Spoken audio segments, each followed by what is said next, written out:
Hey, what's up? Conscious Approach is here. JV Wins, Dogon SS. We are back for another stream. Thanks to everybody for tuning in. And thanks to everybody who's been hitting that subscribe button, leaving comments, liking videos, letting us know what you think about the commentary in each of our videos. And for anyone who has not done so, if this video happens to pop up on your algorithm, man, and you check us out, and you like, the contents of the video, you like the commentary, or even if you hate the commentary, but you appreciate the grind, go ahead and subscribe to the channel, man. Hit that button, hit like the video, leave a comment, let us know what you think. Let us know where you think we went wrong. Let us know where you think we went right, because it's all love, baby. But above all else, man, we appreciate the support. Thanks for tuning in as we continue to kick this logical content. JV Wins, Dogon SS here on Conscious Approach on YouTube as always. And with that out of the way, we'll go ahead and get started, man. We are going to kick things off with a hip hop OG in the game, Questlove. For any of y'all tweens out there, there is a legendary hip hop band called The Roots. Questlove is the drummer of The Roots. If you do not know who The Roots are, I advise you to go and do some homework on them, because they are somewhat legendary. And just because they are old and you're young, it doesn't mean that they are any less legendary. So do yourselves a favor and check out The Roots if you are unfamiliar with who they are. But Questlove is the drummer of The Roots, and he believes that the Kendrick Lamar and Drake beef is emblematic of the death of hip hop. He believes that hip hop is truly dead. In light of what is going on with the Drake and Kendrick Lamar beef. So we've talked about the Drake and Kendrick stuff, on previous videos on the channel. So if you want to check those out, go ahead and do that. Of course, just hit up the video section of the channel. You can go ahead and check those out. But Questlove thinks hip hop is dead, man. So to provide a little context before we give our thoughts on what he had to say, this article here from Hot New Hip Hop says Questlove says hip hop is truly dead amid Kendrick Lamar and Drake's feud. Questlove isn't enjoying the beef. Questlove says no one is winning in the war between Kendrick Lamar and Drake, and that the antics from the battle show that hip hop is dead. He shared his take on the beef in a post on Instagram on Tuesday, following a dramatic weekend that included both artists dropping several diss tracks aimed at one another. Nobody won the war, he wrote. This wasn't about skill. This was a wrestling match level mudslinging and takedown by any means necessary. Women and children and actual facts be damned. Same audience wanting blood will soon put up RIP posts like they weren't part of the problem. Hip hop is truly dead. In the caption of the post, he added, "Here we are now. Entertain us." So that was what he had to say. Lamar and Drake have been beefing since the release of Future and Metro Boomin's Like That back in March. On the song, Lamar called out both Drake and J. Cole for mentioning him on First Person Shooter. In the time since, Lamar and Drake have dropped several diss tracks aimed at one another. Last weekend, which was actually the weekend before, at the time of the publishing of this article, the drama peaked when the two dropped Family Matters and Meet the Grams on the same night. Through the rest of the weekend, Lamar dropped Not Like Us, which Drake followed up with The Heart Part 6. On the songs, both made vile accusations about one another. The drama has remained quiet in the days since, as fans have been arguing over the winner. So there is Questlove's post there on Instagram. But yeah, Questlove thinks that hip hop is truly dead, and I guess he's commenting on like us, or like the people who support the genre and our thirst for the beef and how we have, championed it to continue. But he looks at the beef as like mudslinging and is, not really laced with a whole lot of facts, and so he's just not here for it. And he thinks that hip hop is truly dead as a result. So what do you think about Questlove's thoughts on this? Do you think the Drake and Kendrick beef is emblematic of the death of hip hop? You think he has a point there?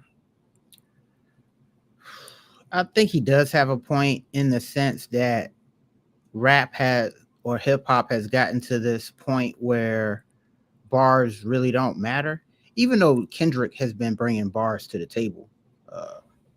But in order to win over the audience, it seems, um, the audience this time around wanted some blood, and the artists have been providing that, which is why there's a lot of people satisfied and a lot of people overly satisfied, like myself. It was way too much stimulation for me. I'm kind of like, whoa.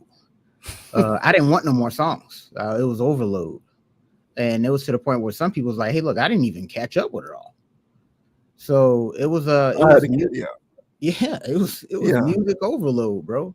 So but it fed the streets exactly what they wanted. I think everybody came away um full, if you will, if they wanted to be involved in this and witness it.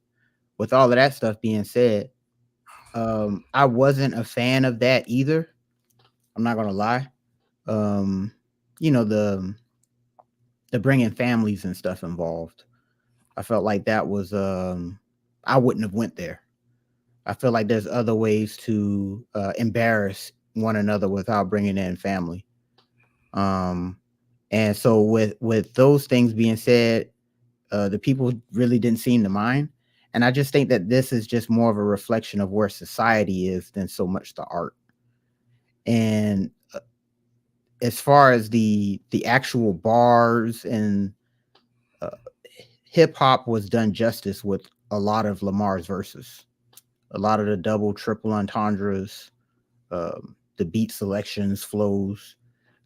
Drake, from that perspective, showed why um, a lot of people like his stuff as far as his ability to make something catchy, flow on beat, have good timing, and all of that good stuff. So to me, it was a good battle. It was a good swinging of haymakers. I enjoyed it. So Questlove, on the other hand, coming from, like you said, a legendary rap group, hip hop group, and by the way, Black Thought is just out of Yes, there. yes, Like yeah. honestly, bro, like just randomly, he's honestly top 10. Just thinking off the top, but yeah, he's like up there, bro. Like if there was like if I had like two people I can put on a song for them to knock it out the park, it'd be him and Andre, and they'll do it justice. Or Nas. So all three of them, yeah, man, my brain will explode. So that probably, hey, don't tell me they got a track out there somewhere. I ain't find it. But nah, so they uphold the craft. So him coming from an old guard, seeing that it got so messy. Hey, I didn't like all the tea. I'm not a tea guy. And a lot of the old heads, they didn't care for. They called it gossiping. They didn't care for the gossip aspect of it, and me either. I just wanted just technical bars and flows and jabs at character, but we're going down the list of allegations. Hmm. So, and to have an anthem with allegations riddled all over it, it is madness. Sometimes when I'm sitting there listening to, I'm like, oh, these are crazy lyrics. Yeah. These are crazy. And last thing I'll say, no, I'll let you go. I'll save that for the next point. So, what are your thoughts on Questlove? Him saying that this rap battle has just essentially shown that hip hop is dead. I agree with him in that the battle basically degenerated into mudslinging. I do agree Mhm. with that. And based on some of the things and the clippings that I've read, some of the stuff being said on both sides is like speculative at best. So we Mhm. don't even know what's true and what's not with this stuff, which is a Mhm. big problem that I have because I do have a rooting interest in this. And I would prefer it if my rooting interests couldn't be called out for lying on any particular thing. So it's unfortunate that the truthfulness of a lot of the stuff that they're talking about is being called into question, regardless of whether you like Drake or Kendrick. So I hear him where he talks about the mudslinging part of it because I do feel as though it degenerated into mudslinging, messy stuff, Yeah. Jeffrey Epstein type stuff. That part is unfortunate. I don't think that that has any place in rap beefs per se. That's You know, wild. I don't really put um the women stuff and the domestic stuff. I don't really put that into the mudslinging category because that's been a part of the fabric of hip hop beats for as long as I can remember.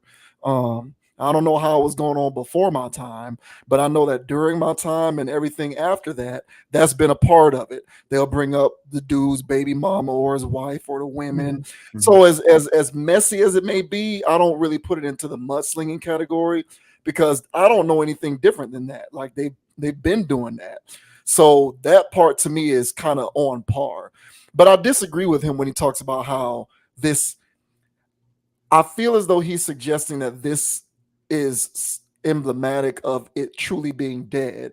I don't know if he's saying that this killed it, but if he is saying this killed it, I would have to respectfully disagree because it was dead long before this beef. I don't really think that this beef killed the genre, killed the culture, killed hip hop. I don't think so. I think that this is basically a symptom of what is already dead. It's like the rotting carcass, like before like a carcass starts to rot and you hear and you smell that smell, it was already dead before that. The smell just comes in the aftermath.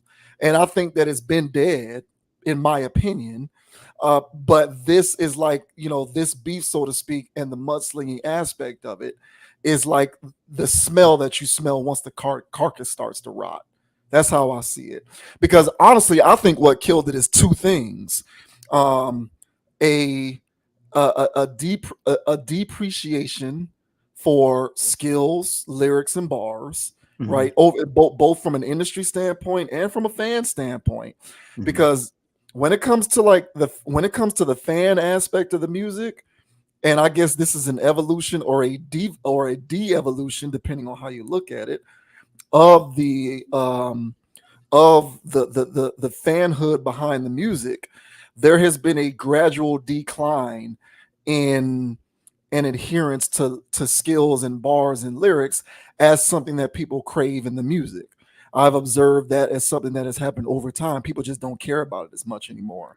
And it's why I've often lamented that my expectations for fans of this music is depreciably low compared to the way it used to be. Because I don't have expectations for people to care about the things that matter, in my opinion. I just think people want to be able to dance and have fun and don't necessarily care about skill or substance or truth for that matter. They just want to be able to bop, which is why correctional officers can talk about selling drugs and music and people don't care that he's a correctional officer. People don't care about authenticity. Like our standard has dropped so low, it's dropped so precipitously mhm, that we as fans no longer care about authenticity and standards and transparency. We just want the beats and the songs, even if the person is lying. You can get somebody like Fat Joe who says I've lied in 95% of my songs, and he can say that publicly and still continue to make songs, and no one's going to care if the song is catchy enough. Well, this guy just said he lies in 95% of his lyrics, and you're still going to love his music. Now, I'm not saying that everybody needs to stop being a fan of Fat Joe. I'm just kind of using him as an example that we no longer care about authenticity in the music. We don't care about the bars, the skills, the lyrics. So, in my opinion, that's one thing that killed it. And that happened a long time ago. And the other thing that killed it for me, and I've said this before, is overall lack of journalistic integrity. Like this era of content creators and people having their own platforms, and everybody's on YouTube, everybody has a podcast, everybody has a radio show, everybody is trying to get into the media game. The media game is so oversaturated, and when you're in a saturated market, what sets you apart isn't necessarily your talent or your diligence or your discipline to the craft. It's the things that you can do to set yourself apart. And when it comes to this music game, what sets you apart in the media game is being able to have relationships with artists and other people in the industry. You need to have them on your show. You need to have them on your platform, because if you can get one of these rappers to be on your podcast or your radio show, but other radio shows can't because you have that relationship, well, that's obviously going to set you apart. What happens in lieu of you trying to make sure that you can keep those relationships going? Well, now everyone's too chicken shit and afraid to call out music for being bad if it's bad. Like it's completely eliminated journalistic integrity in the music. So now rappers can put out trash music and everybody says it's going to be good, because you don't want to alienate any artists, because you want to curry favor from them so that you can get them on your show. You can get them in your book, you can get them in your magazine, your podcast, your radio show. Everyone is too afraid and chicken shit to call out bad music, bad quality, bad product, bad art, because you don't want to make none of these sensitive ass artists mad. So when across the board, every radio show, every beacon or bastion of journalism within the industry isn't actually being journalistic, isn't critiquing, they aren't calling out a bad album for being bad, they aren't calling out a trash album for being trash because everything is good, everything's a classic. Well, now there's no standard. And if there's no standard, of course you're going to keep flooding the market with this diluted sludge, as you like to call it. So I kind of feel like simultaneously, those two factors are the things that killed this thing. And now, in the aftermath of its death, we're starting to smell the rotting carcass, which is mudslinging and hip hop beefs. So I hear where he's coming from. I wouldn't necessarily say that he's entirely wrong. I would just say that he's a bit incomplete. I think it was dead long ago, and what we're doing now is smelling the rotting carcass. Yeah, I can see that. And because that's pretty much what I think right now, is just that where people like is this level of entertainment. They like I said, they like tea, they like dirt. And when you like dirt, mudslinging gets it done. And unfortunately, but I would also say my observation from this, because if you do go back and watch when we did cover this Drake Kendrick thing, before the songs actually started dropping, I mentioned that Kendrick's got a lot of ammunition. Drake is he has a reputation out here, and Kendrick took it there. He took it further. I was hoping he would destroy his career with this, and I think he did. The dust still is yet to settle, but it's going to be hard to come back from a lot of this stuff. And now his narrative is out there now. Now everybody pieced it together that he's a Degrassi Nickelodeon kid, and he came up in privilege. He more or less got groomed for the position. He got plugged in with the right people. He had people writing for him. So everybody knows the score now. So we don't have to consider him hip hop anymore. And Kendrick intended to do that. And he also wanted to get, in my opinion, because the reason why I like Kendrick so much before all of this stuff was I felt like he was trying to do something. I don't feel like he was just rapping. I don't feel like he was just trying to be an artist. I felt like he was trying to do something, like how I be talking about with Andre 3000.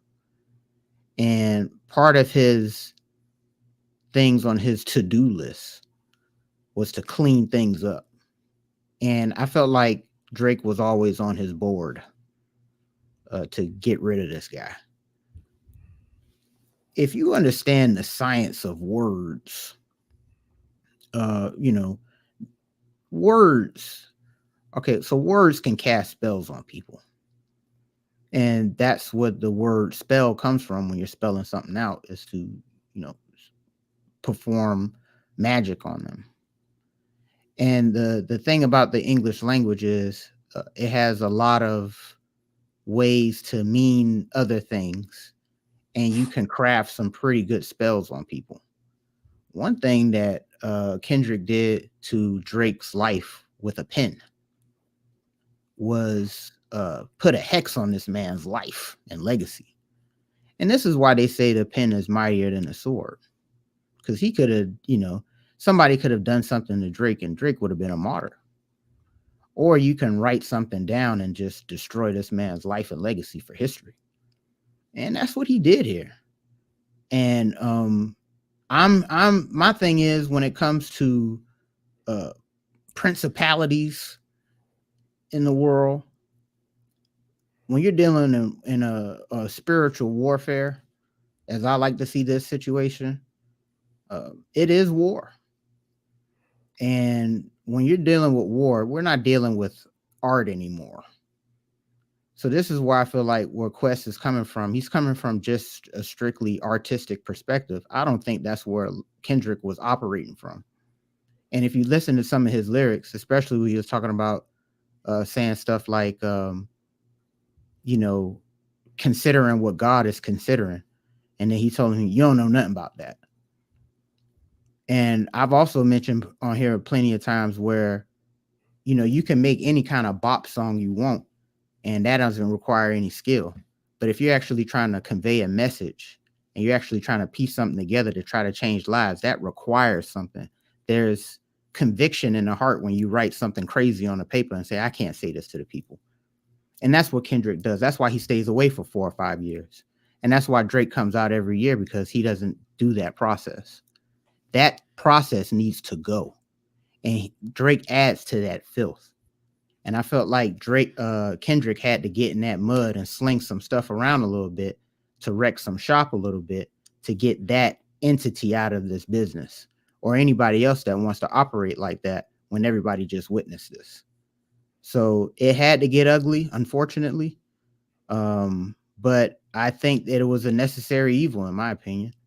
And if we want to just keep it bars and stuff like that, the reason why it's dead is because of people like Drake, in my opinion, and not like Kendrick. So, yeah, I think it was an interesting battle. I'm still watching. Dust has yet to settle, but as of now, the streets is giving it to Kendrick, and so am I. I agree with Quest in one dimension, but in a higher dimension, I would say that it was necessary. Yeah, I hear that. I hope you're right. I've been complaining about Drake for a long time, and I was just a hater when I was doing it. And and now that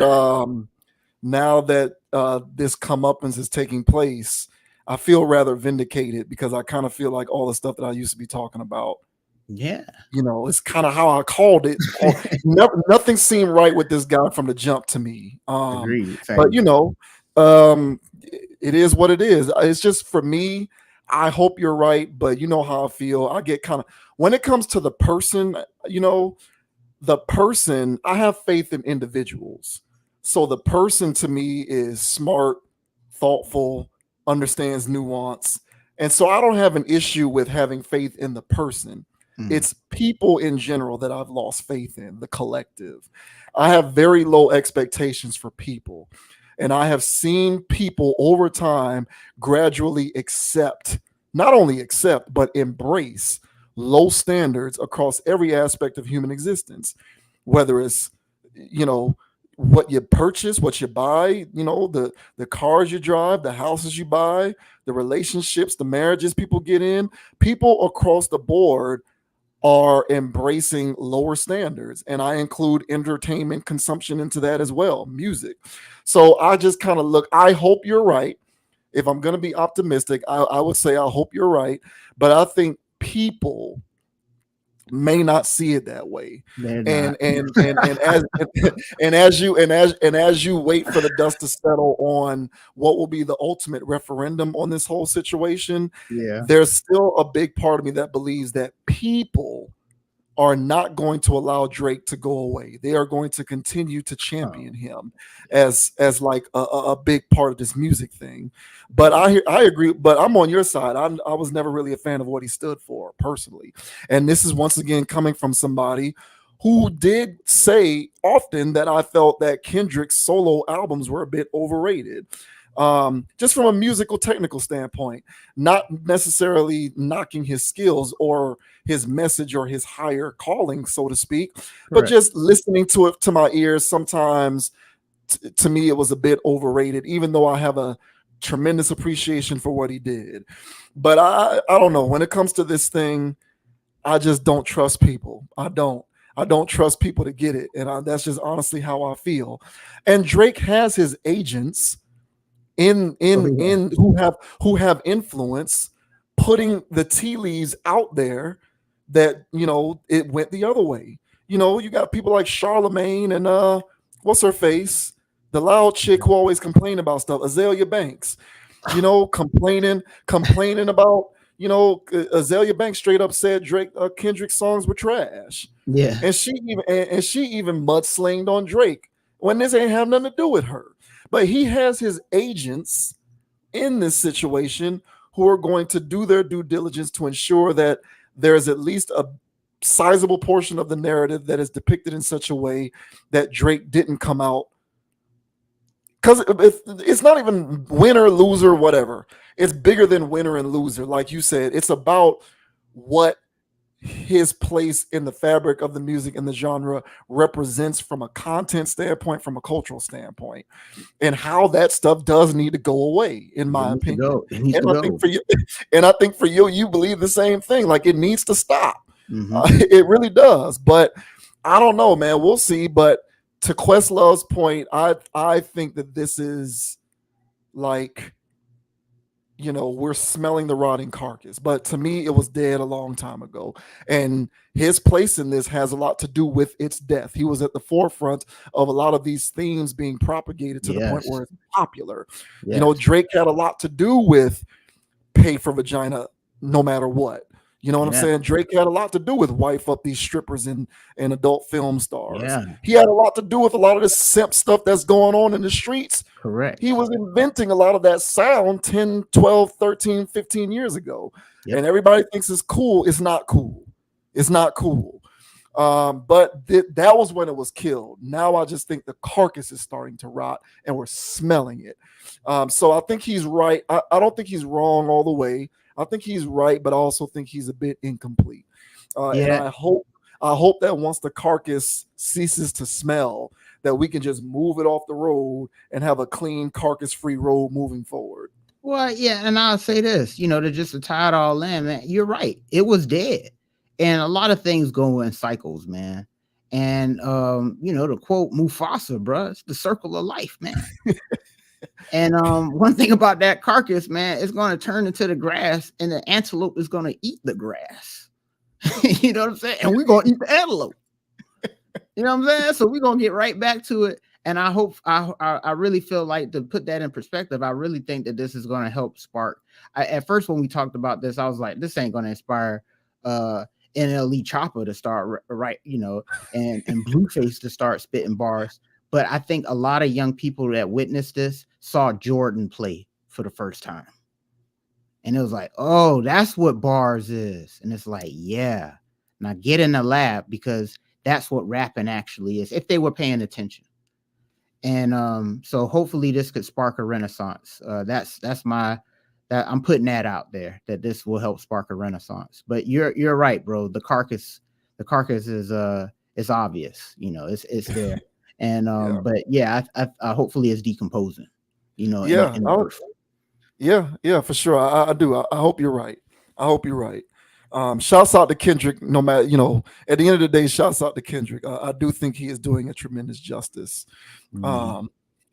He could not have put it any more succinctly when he said, "It's not." I say "we" because I'm what the culture's feeling. Yeah, bro. That spoke to my heart when he said that. Hey, man. It really did. So, I hope you're right. I hope you're right. I do. Hey, man, you make music that pacify him. I make music that electrify him.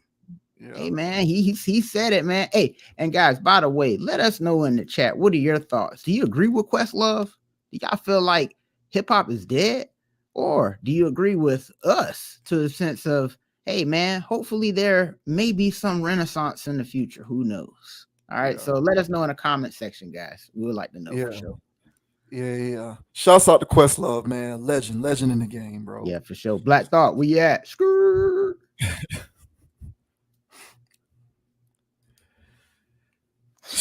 All right, man. So we I actually defended Austin Rivers Yes, you did. not too long ago on this channel. I defended him, and I think I'm gonna have to jump off that train with this. Um, so if anyone doesn't know, Austin Rivers, I don't even know if he's officially retired. I don't think he's officially retired from the league. I still think that he's a free agent. He might be still. But he does his media stuff on ESPN now. And he came under tremendous heat over the internet over the last few days when he talked about how NBA players are the greatest athletes in the world compared to NFL players. And he actually said he right now could take 30 NBA players and put them in the NFL right now. And you could not take 30 NFL players and put them in the NBA. And he said some other crazy things, talking about how all NFL players have to do is just catch the ball and run north to south. And there's not really a whole lot of skill inherent in that. So he was just going off the rails with this NBA NFL stuff, which he originally made these comments on the Pat McAfee show, which comes on ESPN every weekday. And he's gotten responses from people like J.J. Watt and James Jones.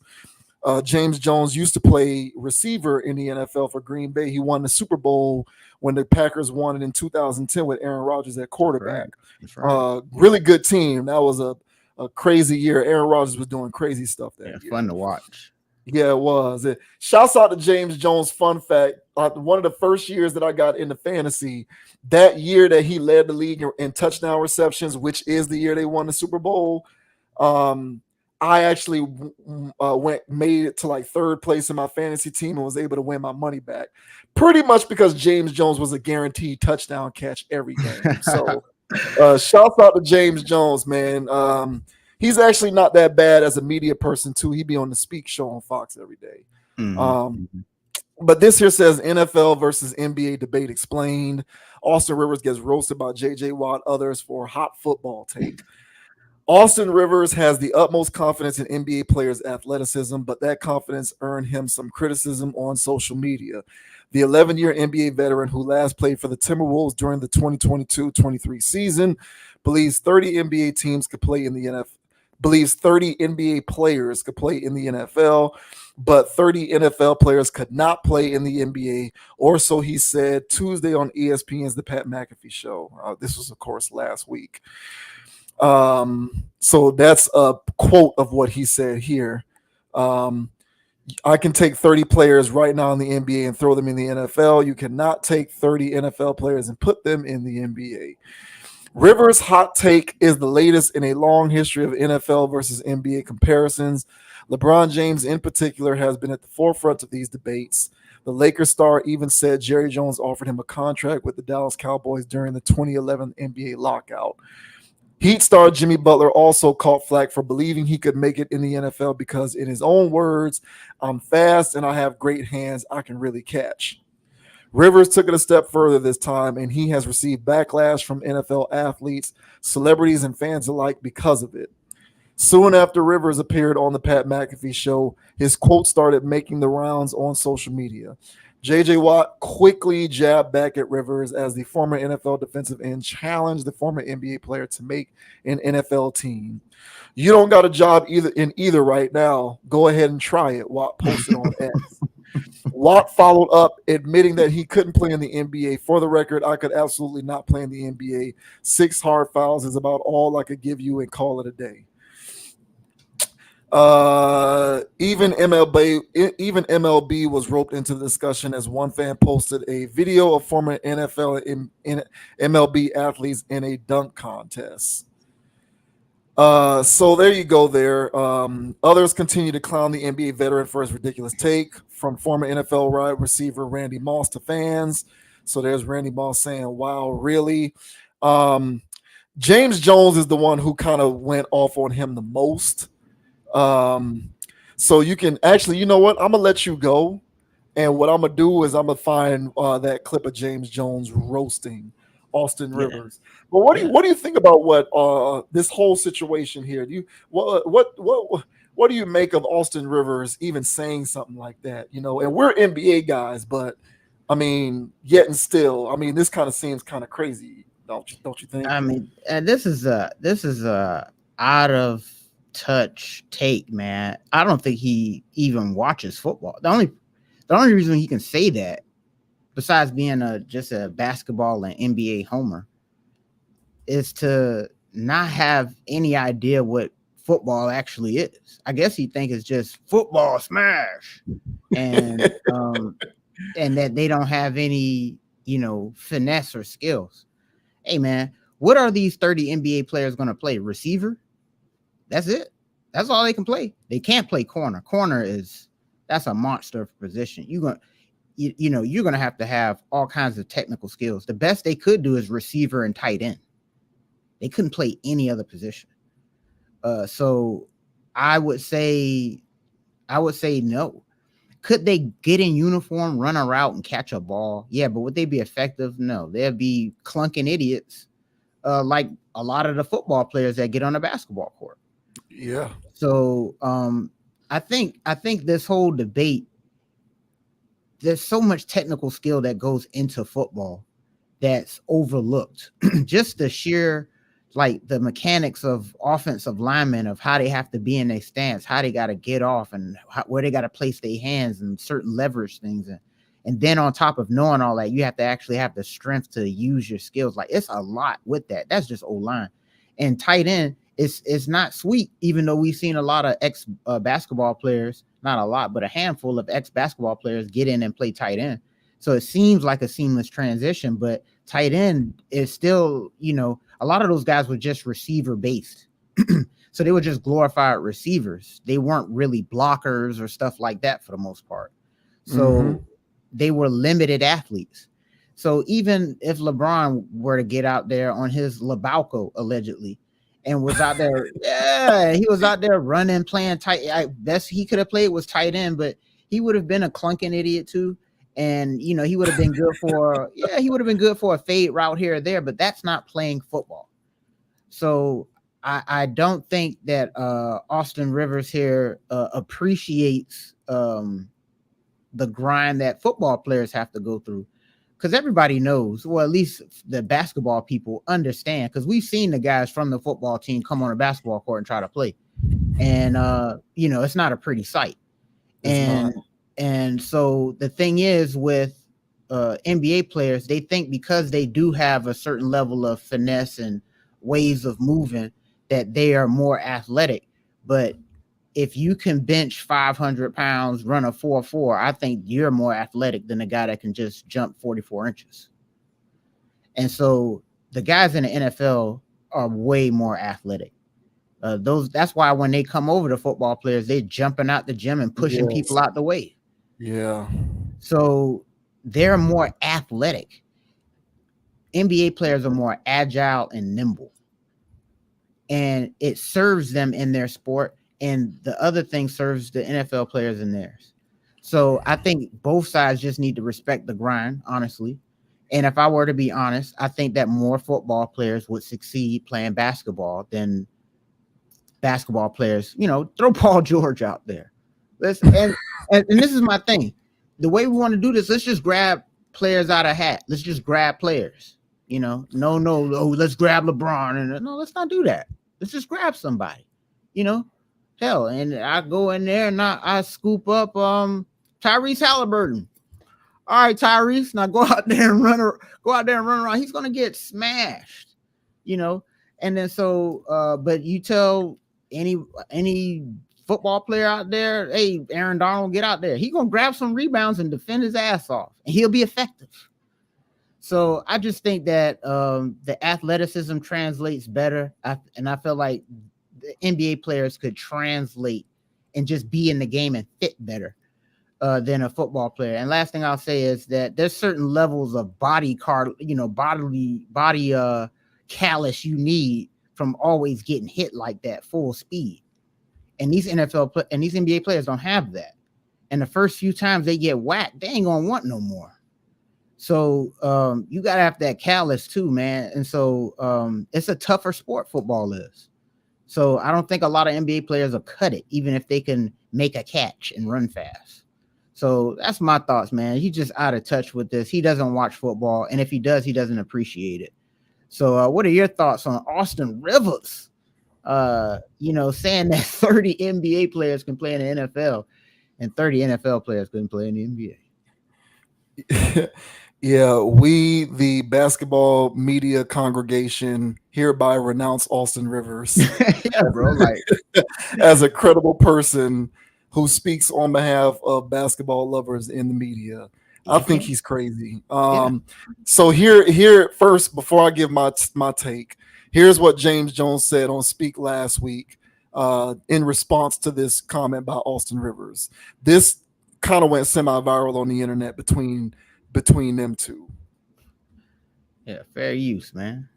Straight. They put in a flop rule in the NBA because you guys are soft. Oh no! You guys started a trend of rest games. That's what y'all started, and now y'all want extra votes and all that type of stuff to win the MVP because you only play 22 games out of 82. Y'all started that, so y'all all sorry. Number two. You said 30 dudes. If you would have said one dude, maybe Anthony Edwards could play safety or something, I'd have listened to you or something like that. You said 30 dudes. No. Number one, put respect on our sport. That's number one. It is not just run and catch the ball and turn around. It ain't just hand the ball off and do that. It takes a lot of work at your craft to do what we do on the football field. And Austin Rivers, if you stepped on the football field, homeboy, you wouldn't make it. We know that right now. NBA. And I'm just keeping it a buck. Football is not an easy game, dog. That's why a lot of football players, basketball players that stepped on the football field, step right back on the basketball court because it's not an easy game. It's a lot that goes into the NFL. And you're not about to walk into the NFL and think you're just about to catch and turn around. Try again, homeboy. Do your research on the NFL, man. Watch some football games, old games, new games, whatever you want to watch, and catch up on it, man, because 30 dudes in the NFL and the NBA ain't doing that, homeboy. Drop the Damn, boy, hey, he sound like Dogon. Wait, boy, you dropping facts. Hey, I swear I didn't see that clip, y'all. I swear I didn't see it. Hey, bro, I concur. But what are your thoughts, man? Oh, he dropped fire on his ass. Yeah, that was bars on talk about Kendrick. Those was bars. Because I mean, it's hard to refute the culture of the NBA, which we've talked about that before. Resting and load managing. The flopping, when your sport has to legislate a rule to prevent you from faking foul calls, come on, man. It's kind of hard for you to then make the assertion that you're going to be able to play in a league that is a inherently violent sport. The NFL is a collision sport. Like, the NBA may be a contact sport. NFL is a collision sport. And those two things are completely different. And in your sport, James Jones said all facts. Like, and this is coming from a guy who grew up loving the NBA, okay? They had to institute a flop rule because players kept feigning fake foul calls. You got the charge block thing, which 95% of the time, as far as I can tell, is always a flop. Guys resting games when all of the data shows that load management does not contribute to lesser chance of injury, yet they still do it anyway. So it's hard when you got all of that stuff going on.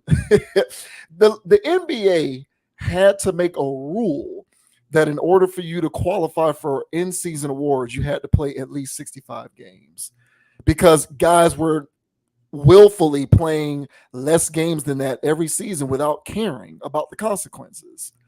When you have that kind of stuff going on culturally in your sport, it is difficult for you to, with a straight face, say that you can play in a sport that is a collision sport and is inherently violent. If you're flopping on a foul call in the NBA by a guy who's 6'6", 205, what are you going to do in the NFL when you got Aaron Donald coming at you full speed? Or, Aaron Donald is retired now. So what about some of these other monsters in the NFL coming at you full speed? Myles Garrett. Yeah, Myles Garrett, Micah Parsons. What are you going to do? There's no flopping that. So these were very short-sighted comments by Austin Rivers. I think ESPN needs to downsize. This won't happen. This is just me kind of being funny. ESPN needs to downgrade his appearances because those were very foolish short-sighted comments. I'm not a fan of them, but here's what I think is going on with this stuff. Basketball has basically, and I've said this before, basketball has basically been relegated to, can you shoot or not shoot? So everything with basketball, what determines your skill level, how good you are, how effective you are as a player, is whether you can shoot or not. It's all about jump shooting, shooting threes, all of that stuff. Mac and drills, side steps, step backs, fadeaways, all of the different various ways in which you can get off jump shots. That's what determines one's viability as a basketball player nowadays. I think Austin Rivers, in his mind, and maybe I'm wrong, this is pure speculation on my part, but I think Austin Rivers in his head is saying football players couldn't come into the league and shoot. Yeah. Because they can't shoot. Right. And if you can't shoot, you can't be a good, effective NBA player. Or dribble. I think that's what he was. Yeah, I think that's what he was doing. Yeah. Because that's what basketball has become relegated to. It's just whether you can shoot or not. Even though there's all of these various other layers that go into being an effective basketball player, but AAU culture and the NBA has contributed to this. They've made it all about whether you can shoot or not. The analytics movement. It's whether you can hit threes, hit tough, contested, jump shots or not. And I guess the conventional wisdom is NFL players wouldn't be able to come into the NBA and do that with regularity. Thus, I can find more people from the NBA who could go into the NFL and do what they do well than vice versa. That's what I think his thought process is. 100%. Which is completely and utterly sad and ridiculous and stupid. It's one of the things that I hate the most about modern basketball culture, this obsession and adherence with shooting as if that's the only thing that goes into being an effective basketball player. So that's kind of where I feel like he was coming from. Maybe I'm wrong, maybe not, but that's what I think his mentality is. NFL players can't go into the league and be great shooters, thus they won't be great NBA players. But NBA players, I guess in his head, the way he computes it, he feels like more of us can go over there and find ways to translate into being able to do that effectively. And I completely disagree. I vehemently disagree. And to Ryan Clark's point, Ryan Clark brought up the point that, okay, so a lot of y'all is 6'6" and taller. Y'all finna come into the league and be receivers. We're gonna chop your legs down. Like, they don't have to jump up and block your shot in football. Right. They can just attack you at the legs, the waist, the knees, and bring you down. Right. Like, so you think that you're just gonna be a prolific receiver who's gonna catch the ball and run north to south? These guys you guys are walking targets. All of y'all are 6'6", 7 feet tall. And are you even fast enough to be able to evade defensive backs and safeties? No, you're not even fast enough. So all the way around, I hate this. It really makes basketball-minded people look like idiots. And I hope that the sports world at large does not take away from Austin Rivers' comments that people who lean towards or prefer basketball think like this. This is just the opinion of one person on the internet, not on the internet. This is the opinion of one person in sports media who probably should do other things with his life than this, because this is not where his skills are best suited. He needs to go into real estate or go get with his dad and be an assistant coach on one of his dad's teams. I think he's done being a player. Unless he goes into the G League. He's done being a pro. I don't think it's a coincidence that he set out the entire season.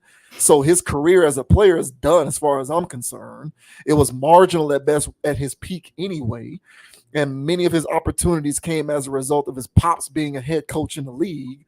So good luck, Austin Rivers. But you made all basketball-minded people look bad with this stuff. I mean, and even if you want to give them receiver, like, the amount of skill you need to be a receiver is being underappreciated. It's hard, like it's easy to be a great route runner. Like, that's hard. That's hard. If it was easy, every receiver would be a great route runner and be 1,000-yard receiver every year. Exactly. That's what I'm saying. And I've trust me, bro, I've watched a lot of football, and defense has gotten really good over the years. And guys aren't getting open anymore, but there are guys who are elite enough who are always open. Justin Jefferson is always open. Cooper Kupp, before the injury, he always got open. And there's other guys that are just, there's the contest guys like the Hopkins and stuff, Mike Thomas if he ain't hurt. But the good ones just get open, AB before, whatever. I mean, he just can get open. And also on top of that, a lot of that stuff is timing. Hey, the quarterback only got 2.3 seconds to let go of that ball. You got to be already done made your moves and headed upfield for 15 yards. And if you can't do that in a timely enough fashion, you're not going to be open, sir. And so all these guys are, I'm fast and I'm 6'8". And it's like, okay, bro, it's more to the sport than that. And so again, these guys are just showing their illiteracy in the game, honestly. If they watched a little bit of it, they would have enough respect for it to go, hey, you know what? And now if they said that if I played football instead of basketball, not just drop me on the thing, and I worked on my craft as hard as I worked on basketball, I could play football. Okay, yeah, but then football players can say the same thing.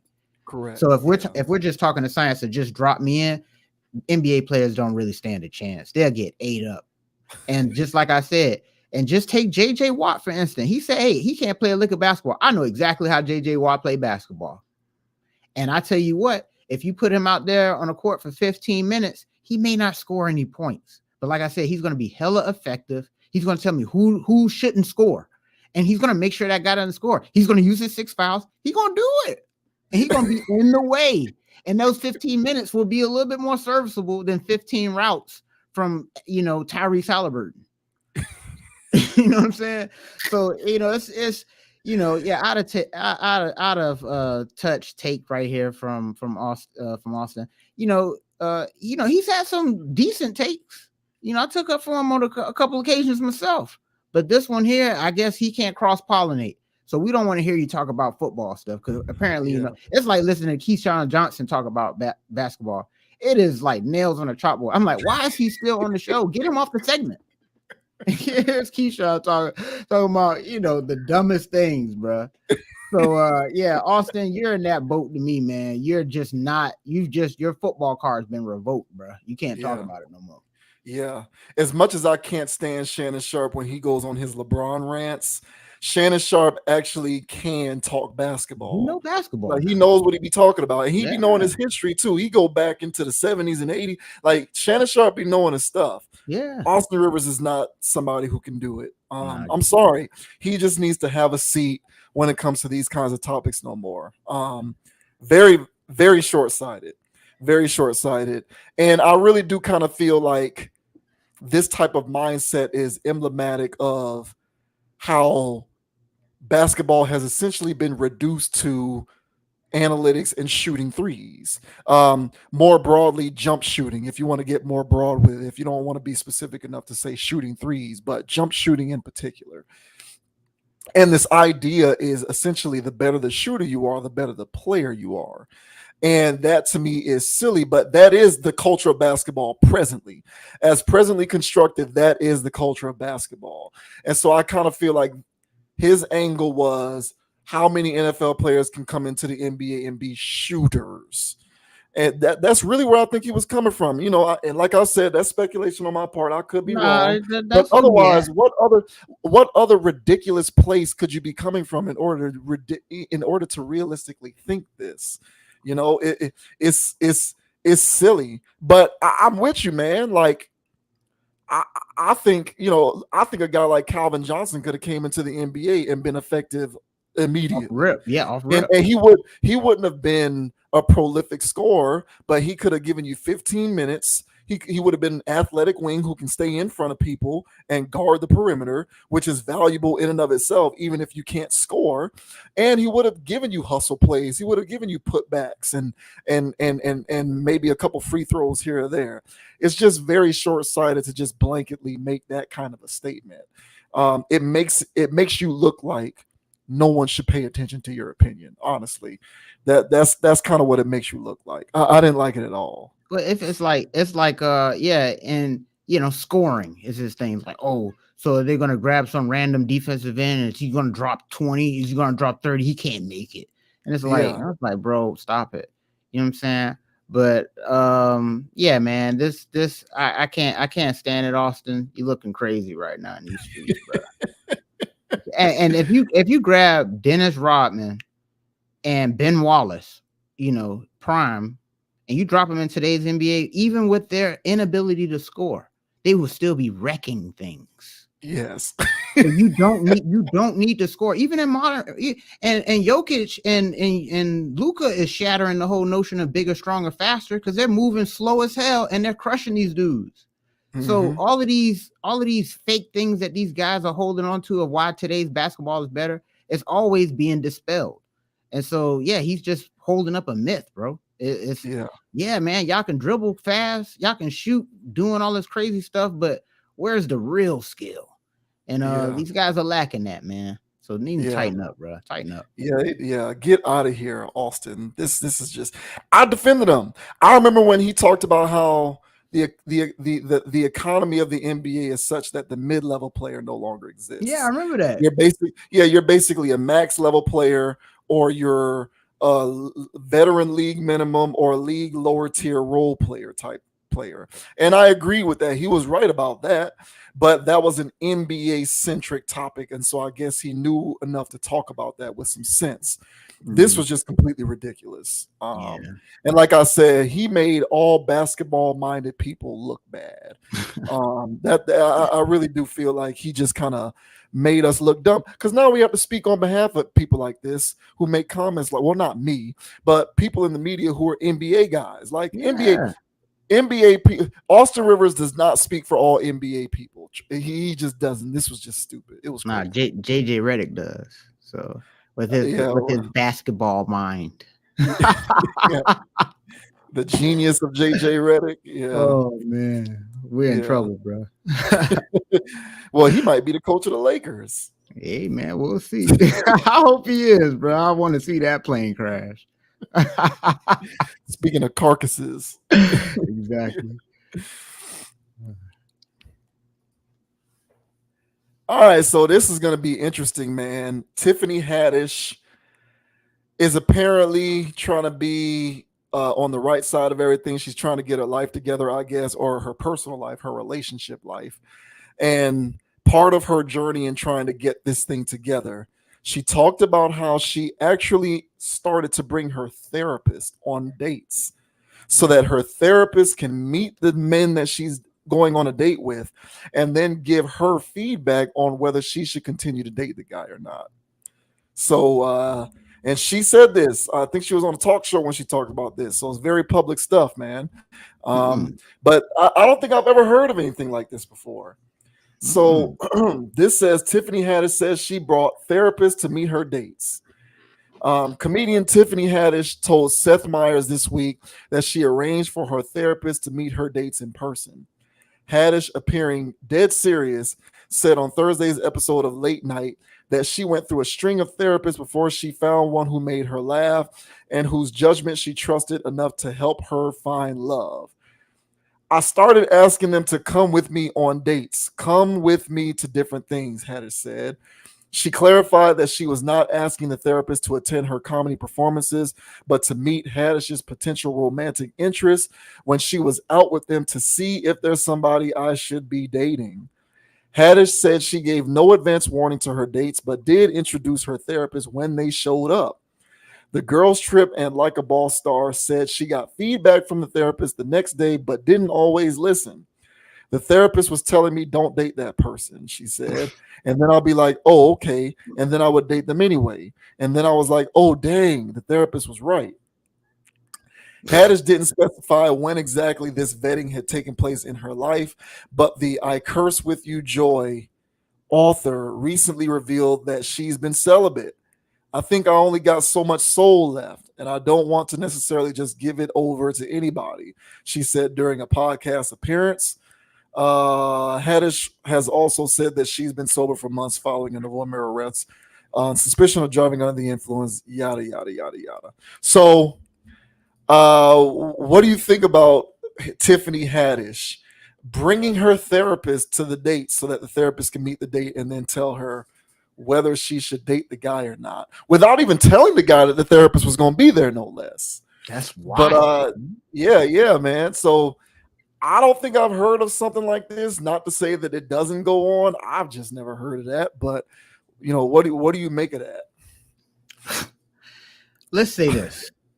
If I go on a date with a woman and and I show up and she says, "Oh, hi," "Oh, and here's my therapist." And I was like, all right, well, there's the door and I'm out of here. So, I'm not sticking around for that. Because at this point, if you're, first of all, I'm not knocking people who go to therapy. At least she's taking some level of initiative to try to clean up her life. So I'm not shunning people who go to therapy. But to me, it's a bit extreme. And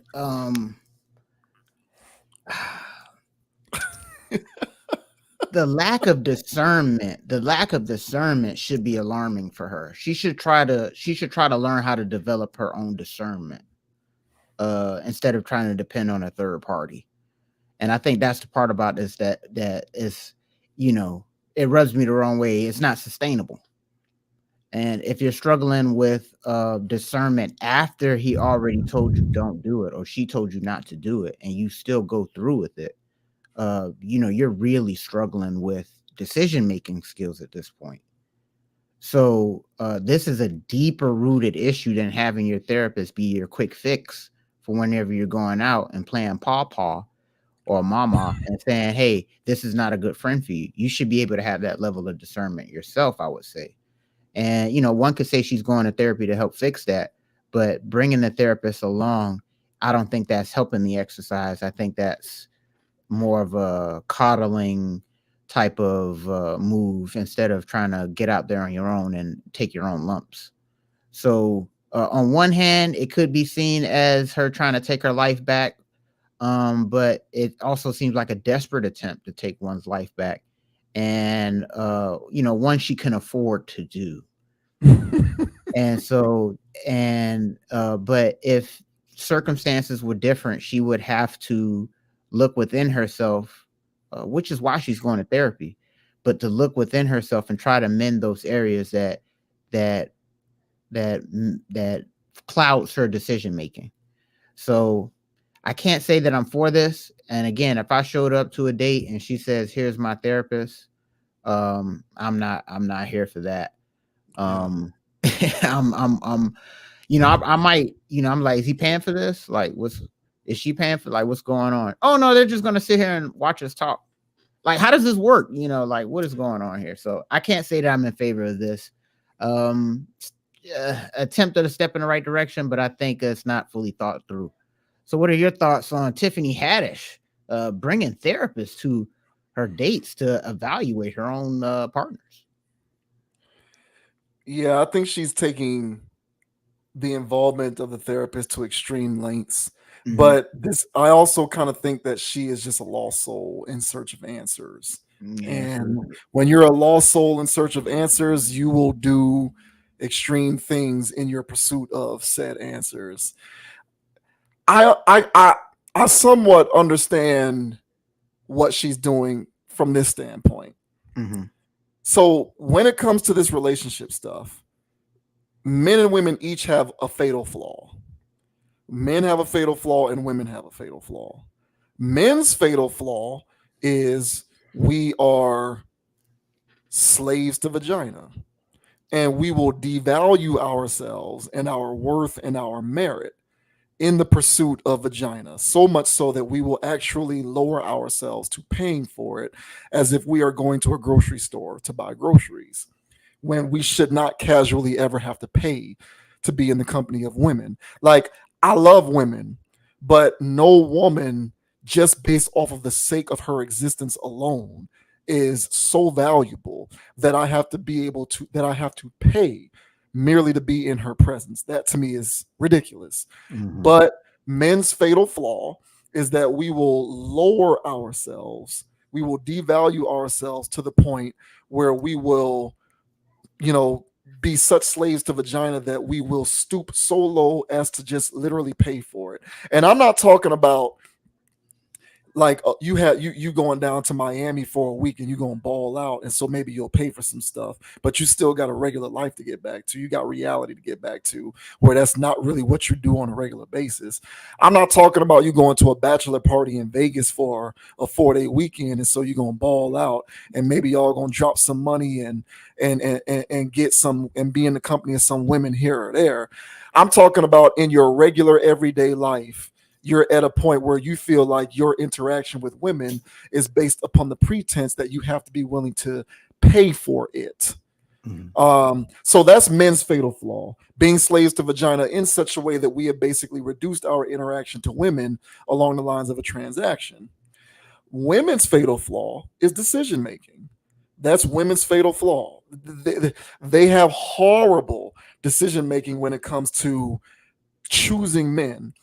What they respond to viscerally, sexually, is oftentimes in direct conflict with what their mind tells them is the right thing for them. And oftentimes what wins out and most greatly influences the decision that they end up making is what they respond to sexually, viscerally. It's why they repeatedly find themselves getting into these situations with guys who give them chaos, a lack of peace, the constant specter of things that they don't want to deal with, primarily cheating and infidelities and other women. I mean, we can talk about what women are willing to accept, but in an ideal situation, no one wants to deal with that on a regular basis. Agreed. No one desires to deal with that on a regular basis. They may put up with it out of necessity, but if they had it their way, they wouldn't deal with it. But they find themselves repeatedly in these situations over and over again, because they make decisions based off of what they emote to, what they respond to viscerally. And it is oftentimes in direct conflict with what their mind is telling them is the right thing for them to do. The mind is saying, this is the kind of guy that would make for the right type of partner for you. But whatever it is that gets them going emotionally, viscerally, ain't that. And it's this. And I'm going to go with this over there, even though this over there is always giving me hell. So I think Tiffany Haddish is caught up in this hamster wheel where she cannot get out of her way. And credit to her, she's at least realized that she can't get out of her way enough to feel as though she has to resort to extreme measures by bringing her therapist to her dates, because she knows that if it's left up to her to make these decisions herself, she won't be able to do it. She'll continue to make the wrong decision into perpetuity. And I at least have to give her credit for wanting to figure out how to shift her paradigm so that she can make better decisions for herself. Yeah. She's probably been in the game for a long time. Ain't no telling how many dudes she been with. Ain't no telling how. When she talks about how she only has so much of her soul left, what you think she talking about? Her walls. Like, that ain't literally just her soul she talk about. She talk about some other stuff too. And it only has but so much tread on the tires left. Yeah, man. And she don't want them tires to get bald. So it's like she recognizes this and she's trying to figure out for herself, how can I go about making better decisions? And like, is this an extreme measure? Absolutely. Because I'm with you, bro. If I show up to a date with a woman and she's there with her therapist, especially if I didn't know about this beforehand, yeah, I may play it cool and ride it out, but there is a very decent likelihood that we will not be hanging out again. Yeah, yeah. Because that's a lot to bring to a person on a first hangout session. Mm-hmm. But I feel like she's in a state of desperation. Yeah, that's and when you're desperate, you'll do whatever. You'll do anything to get the clarity, the closure that you need. So I get the place that this is coming from for her, because she's just another, like, this is women's the fatal flaw in women's design is their decision making. They get all of these options and they repeatedly choose a particular profile of a man. And when the same thing happens over and over again, which is insanity, doing the same thing but expecting different results, they sit there and they lament the state of relationships. Men are this and men are that. Men always do this. Men are trash. They suck. They always cheat. They blah, blah, blah. They'll never, all the stuff that women complain about. When really it's like, it's not all men who do these things. It's just the men you choose to deal with. If you figured out a way to shift your paradigm and to deal with different kinds of men, you would probably get varied results. But you don't know how to do that because what you emote to is what influences your decision making for the most part. And they don't know how to get out of their way when it comes to that kind of thing. So even though I feel like she's taking it too far, I at the same time have sympathy for her because she's trying to figure it out in the best way that she can. And I good luck to her. I don't know if she'll figure it out, because even with the therapy strategy, she's still striking out because she gets the feedback from the therapist and ignores it and still goes out with the dudes anyway who the therapist say don't deal with. Exactly. So this is a deep-rooted issue that she needs to figure out. She's going to have to reconcile. Right. What is it in her that is disabling her from being able to figure out how to make the right choice for herself? Yeah, that's her problem. Yeah. It's not who she's dating, it's who she's attracting because she has that thing you just mentioned. Is her energy. And a lot of women, in my opinion, put out a particular kind of energy into the universe that attracts a particular type of guy. And they get desensitized to dealing with guys like this on a regular basis, that becomes their type. And then they just make the decision over and over and over again. And then they complain about it because they know there's a part of them that's telling them something ain't right about it, but they can't get out of their own way. They do it anyway. Guys, we do the same thing. We know we need to stop. Hey, man, you need to put the OnlyFans down. You need to stop paying for women like they're actual literal sex workers. Like, bro, put the rap music down, okay? There isn't enough rap music in the world that should be convincing you that it's normal to go out into the world. And when you're meeting women, you basically just need to treat them like they're a grocery item on a shelf that you're paying for. It's crazy. We do this. Yeah, so it's opposite sides of the same coin. There are aspects to each of our respective insanities that contributes to our inability to grow beyond this. But these are the fatal flaws that we got going on. Men have fatal flaws, women got fatal flaws, and she's just trying to figure out how to overcome her own version of a fatal flaw. And I don't know if this will be the answer for her, but all I can say to her is good luck.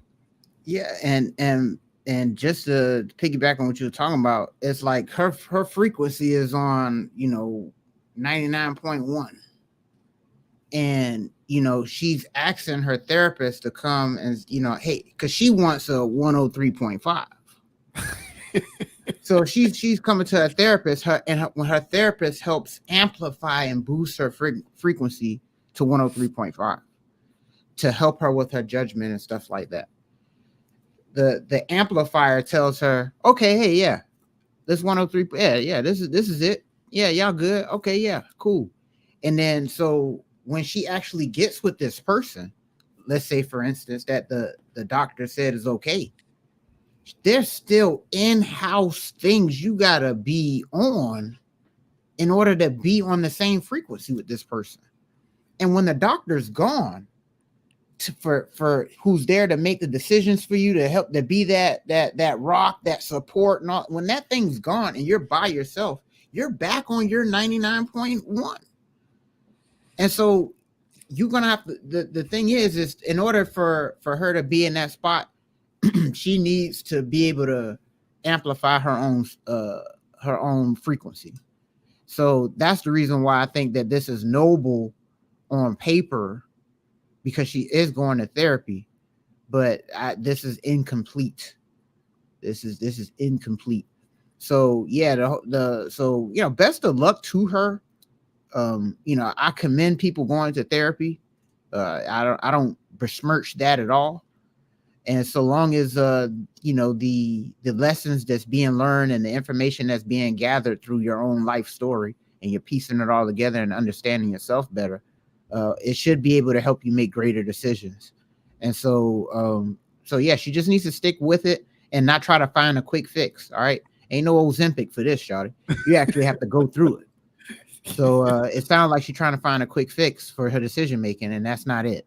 And if her solution to everything is the quick fix because I'm desperate, then you know where that goes. Yeah. So she needs to hunker down, man, and and dig deeper. So best of luck to you, Miss Haddish. If I can say that, I'm not really too fond of her comedy, bro. It's just I don't get it. Yeah, yeah. But as a human, best of luck to her, Oh yeah, because she deserves to figure this out, for sure.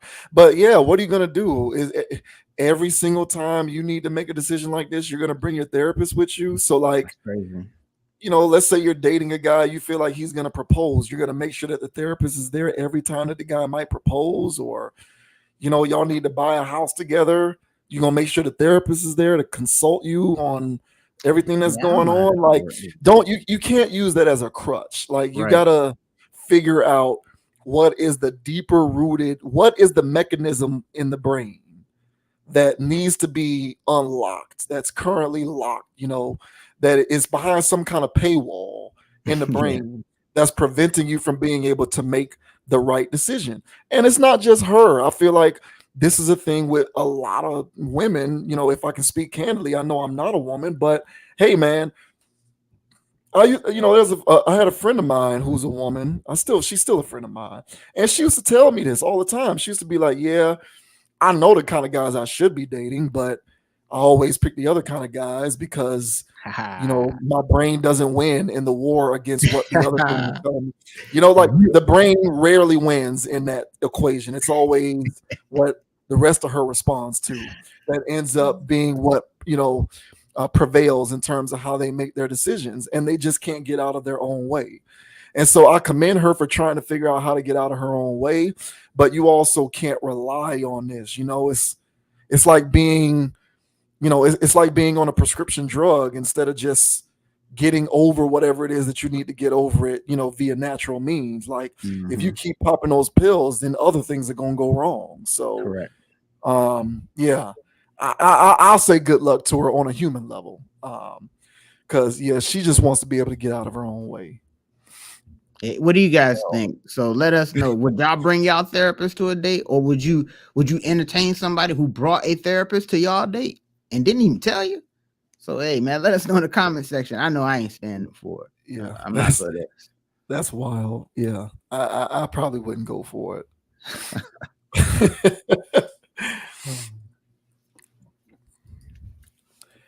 And in a bit of modern relationship pop culture news, Star-Lord himself has publicly declared that his wife receives a hall pass if she ever got an opportunity to be with Usher.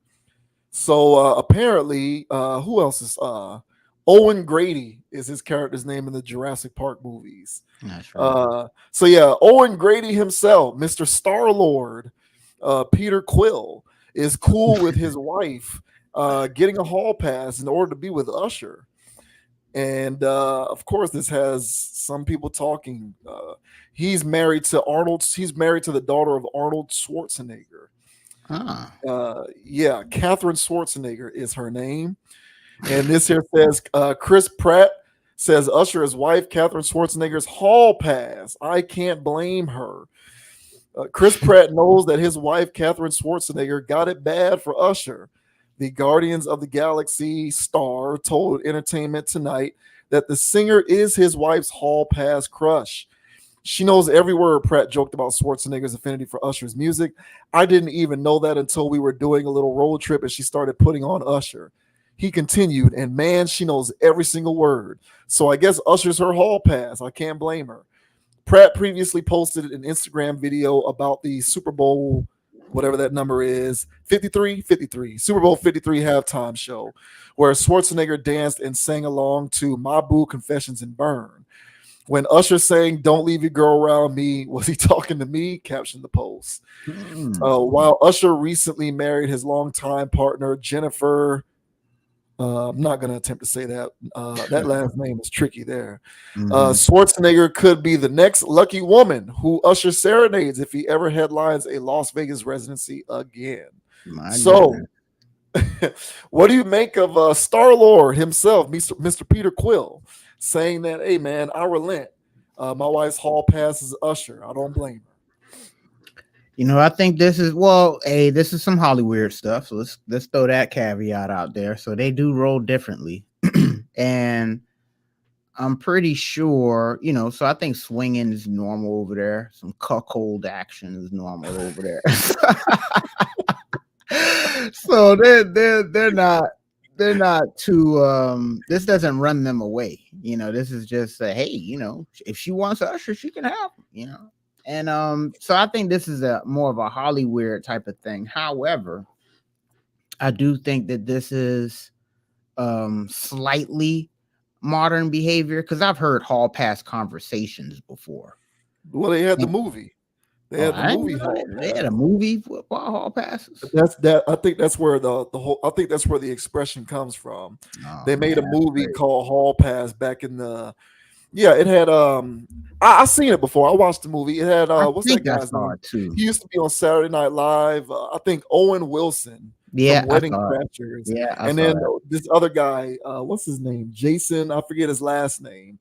They both got a hall pass from their wives, and that was the plot of the movie. Gotcha. Yeah. So I did see that. That was like that was back in the dayish kind of. But so I think this is just outside of it being Hollywood. I think that this is also kind of new age ways of doing things, bro. So I personally wouldn't subscribe to this. Listen, if I got an old lady, and she's into a certain celebrity, you know, and you know, either she listens to the person, watches their movies, but you know, it's a little bit uncomfortable, you know, if you get my drift. You can't leave her around that guy. Now, the cool part about it is, what is the odds of her being around that guy so you're not sweating it? But if that guy came around, you know, your girl's not safe. She's not. I don't care what woman, if she has that kind of affinity for a man, she's gonna exercise, you know, the celebrity kind. And if so let's say, for instance, you know, your girl's got a thing for Usher, let's say, and then she goes to a show with her and her girls, and he pulls a residency move on her, you know, she's gonna do a Keke Palmer. She's gonna do that. And so my whole thing, and that's just what people saw on stage. Now, I'm not saying, you know, that she gonna sleep with the man or whatever, but you know what I'm saying? It got her lubricated, and she's a little too excited. Another man got her excited. Like, all these things are foul. Like, you shouldn't even be looking in the man's direction, let alone him getting you aroused. So with all these things being said, there does have to be a mechanism, at least for me, there's a mechanism in the brain for where I go, man, if she ever does meet XYZ person, you know what I'm saying? I'm not going to be happy about that. You know what I'm saying? But at the same time, I was like, hey, bro, I already know how it is, you know, if she were to ever be around somebody like that. But luckily for me, I don't have to really deal with that. But knowing that in my mind, I really feel like she'll do that with anybody. So my thing is, if that affinity thing where she's just going crazy for it, yeah, man, I think that they have their own hall passes in their mind. But so being ahead of the curve for these what do you call these Hollywooders, you know, I think they should live open like this. So I think that this is a lifestyle more curtailed for them than the normal person, because they have more access to these celebrities. So if I was in the celebrity world and my girl had a thing for Usher, it's danger now. You know, if I had a girl and, you know, she had a thing for a basketball player, you know, I'm in danger now. But right now, as a normie, I can just chill and laugh it off. So Chris Pratt, I guess it's some Hollywood stuff. So what are your thoughts on Chris Pratt willing to give a hall pass to this old lady. You standing for that? And would you give a hall pass to your lady? Hell no. Nope. But I'm old school, so I don't do liberal relationships. I'm old school, so I don't believe in hall passes. I don't believe in polyamorous relationships. I don't think any of that stuff can be practically applied in any way that makes sense, unless you are a man with leverage. So I will say we talked about Neo before, and that was my overall point. I don't think polyamorous relationships work in the civilian world, because I think that they are just a gateway for women to be able to get off as much as they want. Because there's no man who's a civilian who's ever going to have as many options as any one woman, unless you're dealing with a woman who is objectively unattractive.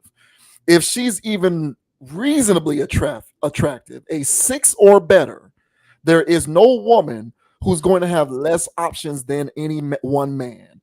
So if you're living this alternative lifestyle where you're embracing these new kinds of relationship setups, and you're into doing things like providing hall passes in polyamorous relationships, the reason why I do not think that they can be applied unless you are a man of leverage is because in the civilian world, women will always have more options. And so you are merely opening the gateway for women to be able to exercise all of the options that they have with impunity. I am not for that personally, therefore, no, I wouldn't do it. Now, Chris Pratt, different story. As you suggested, he is a celebrity dude. He's got leverage. I know about him far more than I know about Katherine Schwarzenegger. The only reason why I even know that she exists is because she's married to him. And she's the daughter of Arnold. And I know who Arnold is. Shouts out to Predator, one of my favorite movies of all time. I love the Predator movies. Well, the one he was in, the first one. So she, to me, as far as I'm concerned, is a relative unknown. I only know him because I'm a fan of Guardians of the Galaxy, and I did watch those Jurassic World movies. I would watch Parks and Rec from time to time. I just know who Chris Pratt is. He's a funny dude. Seems like he's at least a likable guy to me, even though he is in that Hollywood stuff. So he is the person who is in a position of leverage. If he were to grant his wife a hall pass, I would assume that it would come with sets of parameters attached to them, parameters that would allow him to retain his position of leverage, because she stands to lose more than him if they ended up breaking up. I mean, I'm just, Chris Pratt is, I'm not talking net worth and all of that kind of stuff. I don't know who Chris Pratt is, but I mean, I do know who he is as a celebrity type, but I don't know his money and all of that kind of stuff. But based on what I see, Chris Pratt's got this, and then, here she is, she's married to him. I feel like she stands to lose more if they are no longer together. Therefore, he is in a position of leverage. Therefore, he can set the terms of her hall pass. So under those guidelines, I'm going to say fine. Even though it's not for me, I get it, because I think that stuff can only be practically applied when you are a man who is in a position of leverage. Furthermore, it works so long as he gets his as well. So him being Chris Pratt, he probably has somebody in mind who would be a hall pass for him if this thing was real. Because, he kind of gave the comments tongue in cheek. So for all we know, he could have been joking. But then again, you can never put anything past this celebrity stuff. You never know. They do live in a different reality than the rest of us. They live in the multiverse. We live in the real world. They live in the multiverse. In the multiverse, I would imagine if she has her ideal hall pass person in mind, then he has his ideal hall pass person in mind. He's the guy who's in a position of leverage so he can set the terms. Therefore, even though it's alternative and it is not for me, I can't necessarily besmirch it, because when you're in the multiverse, multiversal rules apply. So I just think stuff like this is weirdo for us in the civilian world.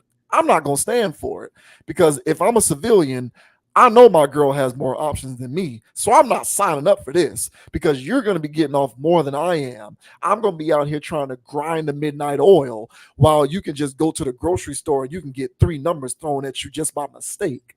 because that is the reality of most women. You know, unless you're wearing a wedding ring, and even the ones wearing wedding rings still be getting, Yeah, bro, approached and all of that kind of stuff, because Yeah, it ain't no rules these days. There are no rules. Ain't no code, ain't no rules. It's everything goes. It's a free for all out here. So, I get it if you're in a position of leverage. I don't get it if you are not. I would assume that he is in a position of leverage. Therefore, hey, bro, there you go. He probably got his own hall pass. You know, I can't think of any of these celebrity chicks who's hot in the streets, but he probably got somebody in mind that he could think of, like, yeah, she'd be my hall pass. And so there y'all go. Swab it out and call it a day. Yeah, man. And the reason why I have these neutral to liberal stance on these, it's kind of like I said in the Neo thing. It's the fact that people are living like this already and they don't want to acknowledge it. So for the ladies that take their men back and they know he openly cheated or whatever, yeah, you just gave him a hall pass. You idealistically don't want it, but that's what you just did. And for those women that do that, or those men that do that, you've given out several passes. And you keep taking them back and you say, don't judge my life, don't judge my relationship. And so the reason why I have this stance is I really think that people out there that's living like this already need to be honest. They need to be honest with themselves. You are giving passes. And some people getting into a relationship wanting to have a pass later, you know, because they plan on using it. They just, now's not the time. Yeah, man. So people are already living like this. So my thing is people just need to stop faking the funk and stop living these dual, double lives and stuff, and just be honest with your partner. And if you're getting with somebody, you go, hey, look, I ain't looking for no relationship, because that's what a lot of people are doing right now, these situationships. That's basically what it is. Hey, I ain't looking for no relationship. Hey, neither am I. And then y'all not looking for a relationship together, but y'all spending time and y'all doing things and y'all know what's going on, and that's what's good. People just giving people passes. So my thing is that if people are going to be doing this and having these situationships and never building anything with that person and just moving on or whatever, and then nothing ever happens, I just say that, hey, man, try to build something with that, and try to make something of it instead of having more loose, disjointed families and other things. Now, again, like I said in the Neil thing, I don't know what that goes down the line, how that looks, but we already are seeing the results of no fathers in the house or no positive influences and none of that stuff. So yeah, man. So these celebrity people, they do live in a different world, but I do think that it needs to be a more open conversation, just out here in the dating market in general, in all communities, because everybody dating everybody. Yeah. So there just needs to be an open conversation and people just be real. And it's like, hey, look, man, I ain't looking for that, or I tend to get bored about 6 months in. How you feel about that? I don't know how the conversation gonna go, but people need to mature up and talk about this, because there's a lot of cheaters out here. And for all these people that want a monogamous situation and claim that they never have or never will cheat it, we still have a lot of cheaters out here. Mm-hmm. So somebody's doing something. So they need to be honest. So, but yeah, that's how I feel about it. So, hey, man, best of luck to the Schwarzenegger. Best of luck. I didn't know that's the dude from Parks and Recreation. I like looking at the Park Recreation clips. Yeah. So I guess he's the meat tornado guy, or the whatever that was. Yeah, that's funny stuff, man. But Usher again, man, looking vampiric at the Met Gala, but he's being vampiric on these hoes apparently, man. So it is what it is, man. Hey, man, you got it. No, yeah, 100, man. I agree with you 100%. Honesty is the best policy. I do think the monogamous setup is achievable, and it's ideal. I do. And it is ideal. No, I think it's both ideal and achievable. Agreed. The problem is most people in the world, and this is in reference to the previous point that I was making in our last topic with Haddish. Most people can't get out of their own way, right. And they don't know how to reconcile their nature in order to make the best decisions for themselves. Correct. And so it's unattainable, actually, because they can't make the right choice in order to attain it. So, like a lot of y'all, like a lot of women know that there's a likelihood that if I go out with this guy, he's probably going to be better suited to be a lifelong partner than this guy. And they choose the other guy anyway because they can't get out of their own way. Mm-hmm. And then they get into dealing with all of that stuff that they don't want to deal with. But it's there. It's just people just don't know how to get out of their own way. Yeah. Man, we all of us, humans in general, we cannot get out of our own way. So while that is the situation in which we can't get out of our own way, yeah, you owe it to have that open and honest dialogue, because that's all the way true. And you have to bring it up because you never know. Bro. Yeah, you got to bring it up because they can either say yes or no. But you just want to you don't want to deal with turmoil and chaos constantly. Just bring it up so that people can make their own informed decisions. And hey, if you let somebody know you get wayward or you like to see other people or have sex with other people from time to time, even though you're still in a relationship, and they accept that, then there's no inner guilt that you have to deal with that you betrayed somebody because you were being dishonest the whole time. Exactly. So yeah, people do need to stop faking the funk. But I do think at the end of the day, these alternative lifestyles are applicable only, and this is where I might get a little sexist, but it's what I believe. It's my opinion, so it is what it is. I do think that these alternative setups, polyamory, polygamy, hall passes, these types of things only are sustainable when the man in the equation has leverage. If the man in the equation has no leverage, all it is her being able to do whatever she wants while you got to be out fighting to keep up with her. And you're not going to be able to keep up with her, bro. You're going to lose that battle every time. Real quick, too. Hey, so get your guap up, Playboy. Yeah. Hey, and let us know what you guys think in the chat. Would you guys sign up for a hall pass type of relationship, or you want to keep it traditional? Knowing most of the comments that I get that we get here in the Conscious Approach, you guys are some traditional people, which I enjoy. But would you guys do the hall pass? Let us know in the comments. Yeah, what you get, like once a year? Y'all gonna have to come up with a contract once a year. Each of us gets one. That's too much, bro. That's what I'm saying. It get messy, bro. You know, it's too messy. That's why I said the traditional way is ideal, bro. Yeah, you got that settled. Now you can just take on life instead of worry about all this extra stuff. Yeah. Good luck to all y'all alternatives out there, man. Shouts out to Chris Pratt, man. Guardians of the Galaxy, one of the good MCU franchises. This guy, bro. Your boy, man. Hey, come get your boy, bro.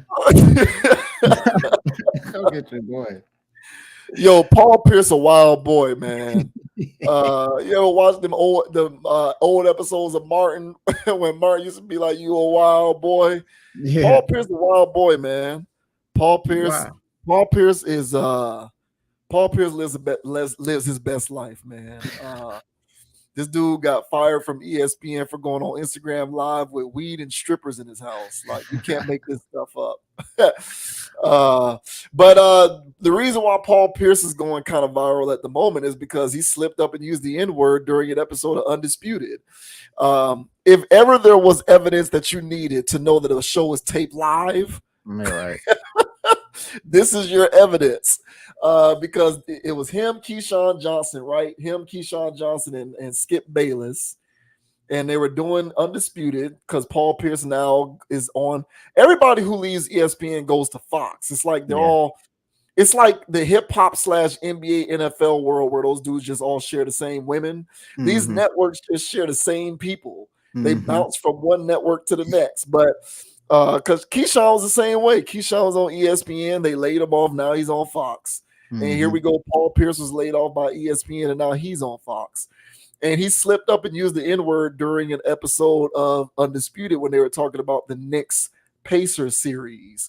And so he went semi-viral for that. But I would say in a comical way. I don't think this is like serious controversy. Nah. But this here says Paul Pierce forgets he's on live TV and drops the N-word. Paul Pierce, the legendary former Boston Celtic, forgot he was on live TV earlier today. Pierce has already been in hot water at another network, ultimately losing his job due to his unfiltered social media presence. Now he may be in hot water at his current job after forgetting that he was on live TV and casually dropped the N-word. The 46-year-old Hall of Famer seemed to accidentally use the N-word while discussing the New York Knicks shooting guard Dante DiVincenzo with co-host Keyshawn Johnson on Monday's episode of Undisputed. The moment on Undisputed caused quite a stir on Twitter. Despite the scratchy audio, Pierce's usage of the N-word seems to have been widely confirmed on social media. Once more, Paul Pierce was the subject of criticism for using the N-word in a live appearance on Undisputed. Many fans on social media expressed their outrage and amusement at Pierce's choice of language in response to the occurrence. Ultimately, Paul Pierce definitely has a knack for viral moments, and this situation is no different. So check this out. We'll go ahead and play the clip real quick. It's hilarious. To me, this is hilarious to me. This was on Undisputed a couple days ago, I think. First 3 games. Look at this, Nicky. DiVincenzo was averaging 29 points per game, 50% from the field. First 3 games. Look at one more time for the kids at home. One more time, since it's only 11 seconds. First 3 games. Look at this, Nicky. DiVincenzo was averaging 29 points per game, 50% from the field. Hey, shout out! Shout out to Keyshawn for not flinching on that. Bro, that was like an SNL skit where it's funny, but you have to like not break your character and just act like it's not funny. Yeah. That was good by Keyshawn. He actually kept a straight face on that way more than any of his takes. Like he's far better at keeping a straight face than he is at giving sports takes, in my opinion. Now, I didn't know that this was causing outrage. I was unaware that people are outraged over this, but I guess I shouldn't be surprised because outrage is the easiest thing to trigger nowadays. Everybody's mad about something. Every day people wake up, what are we mad about today? Correct. So I get that. That's the way the internet and social media works. I thought that this was funny, but what did you think about this? I mean, I thought it was hilarious, man. He caught himself mid N-word. He was like, "Oh snap, I'm on air," and it's like, "Yeah, bro." But it had to have been an outrageous stat or an outrageous something for him to break character like that. I'm trying to think if I have not, and knock on wood, man. All these Zoom meetings I do. Hey man, sometimes I relax in those meetings. Not like I don't go too personal about nothing, and they ask me about how my weekend is or whatever. I just tell them I relax or something like that. But sometimes I make jokes, just lighten the mood and be that guy. And I haven't slipped, so knock on wood. I don't even use expletives, bro. I don't even say ass, damn. Like I don't even talk like that at work.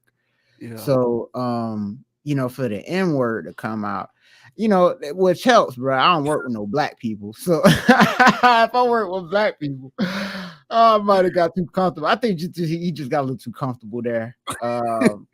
And where is Paul Pierce from? Is he from the Bay Area? Is he from Oakland? He's from California. Okay, they got a different way, bro. It's part of it. That's like hiring somebody from the Bronx and having them up there, from Brooklyn, and they're talking. He'll be saying dead ass every 10 seconds. So, hey, man, I think that this is for Fox Sports. Hopefully, there's nothing that comes out of this. It was an innocent. It was an honest mistake. You can see the instant regret on his face. So there's no need to like blackball him or throw stones or tomatoes at this guy. He didn't slur nobody else, man. He was just taken aback by that stat. So he just had to let the world know, and he got a little too excited, man. So yeah, man, Paul Pierce. I like him more as a retired person than I did as a player. I used to throw tomatoes at him then. Respected his game, but you know what I'm saying? I didn't care for him. But post-retirement, Paul Pierce has been honestly just absolutely hilarious, and he keeps it real to a certain extent, a lot more than he still toasts a corporate line at times with certain things, but he'll unmute and say how he really feel, and he'll lay into people at times when they need to be called out. So yeah, man, I hope he keeps his job over this. You know, the fake outrage on the internet, like you said, people wake up mad. So I wouldn't read too much into this. But what are your thoughts on Paul Pierce, man, slipping up on air, dropping the M-bomb on Skip Show? Paul Pierce low-key was Luka before Luka in terms of like somebody who looks slow and unathletic, but will still drop 30. And it's like, how is this guy doing this? You can't speed him up. You can't slow him down. He's going to play at whatever speed he wants to play, and you can't stop him. And the shot was so slow. It was. Oh my God. You take me off to talk about it. And he still did his thing. I don't, you know, it's crazy. But I hope that he doesn't get in trouble for this, man. This is nothing. The only thing about this that disappoints me is that there was outrage. Because otherwise, I thought that this was hilarious. The first time that I saw it, I laughed. And then I played it back. Every time I played it back, I laughed every time because it's hilarious. You know, and it's like, what are people so mad about? The fact that he used it like on television? Like, I don't get it. Like, why are we still at a place with this word where it's so controversial? And it's like, I get it. I get why it is, but whose fault is that?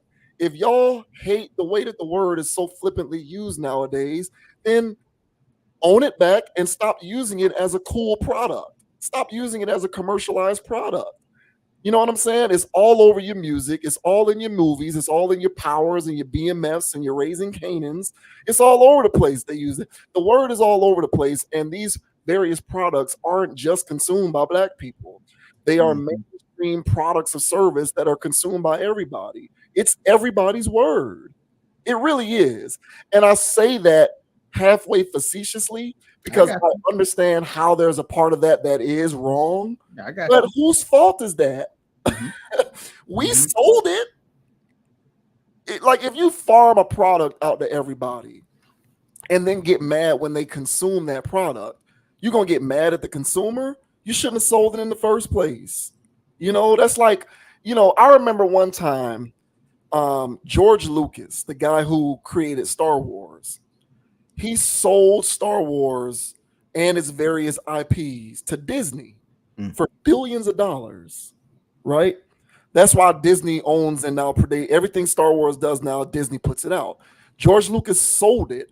And then years later, he's doing these interviews talking about how he sold it. I think he called Disney like he sold it to slave masters, or he made some kind of comment like that. Essentially, like, I sold it to the wrong people. It's like, bro, look, you sold it. If you cared that much about retaining the sanctity of your thing that you created, you shouldn't have sold it in the first place. You should have kept ownership of it, and you should have just kept making. You should have kept doing so that therefore, if movies get made or if they make TV shows or books or games or whatever, you still own it. You got final say so on what goes and what doesn't go. You know, the purity, this whatever it is that you wanted to do, you still have some say so in that taking place. Quick punch in.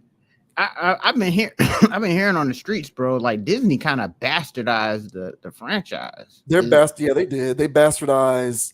That's what Disney does. They bastardize. They're in the process of bastardizing Marvel. That's why they're trying to rein it back in, because it's jumped the shark. But yeah, they bastardized Star Wars for sure, unfortunately. And it's like, bro, you ran the risk of that taking place when you sold it. If you wanted that to not be a possibility, you shouldn't have sold it. But you did because you wanted them $5 billion. So it's like, hey, man, why are we still getting mad over this word? Like, come on, man. Like, get over it. Like, look, I don't like the word being used at nauseum on a mainstream level the way it is now, any more than the next person. But I wasn't in favor of the word being sold as a commodity to everybody in the world in the first place. So that's kind of what happens. Who was he referring to when he used the word? Right. Dante DiVincenzo, a white person. Like, you can't make this stuff up, bro. I'm not making this stuff up. He was using the word to refer to a white person. Which is even funnier. Which is so, I mean, come on, man. That is comical in and of itself. So it's like, this word is everybody's word. Do I necessarily think that that's the best thing in the world? No, but I wasn't in favor of this being the thing in the first place. Mm-hmm. But we sold it. You know, you package it as a commodity, as a good and service, and then you barter it to be sold as an art form, and it's therefore consumed by everybody worldwide, not just the community of the people who made it and who popularized it in the first place. This is what you get. Widespread consumption. It might slip through the cracks on a Fox Sports show from time to time. It is what it is, man. And we're talking about a basketball topic. That word is probably used the most when speaking on NFL, NBA, and hip hop music. I find it hard to believe that you're going to hear that word used in any context more than those three. So I just think people need to get over it. And if you really don't like it, then you need to buy back your art and stop doing all of this complaining.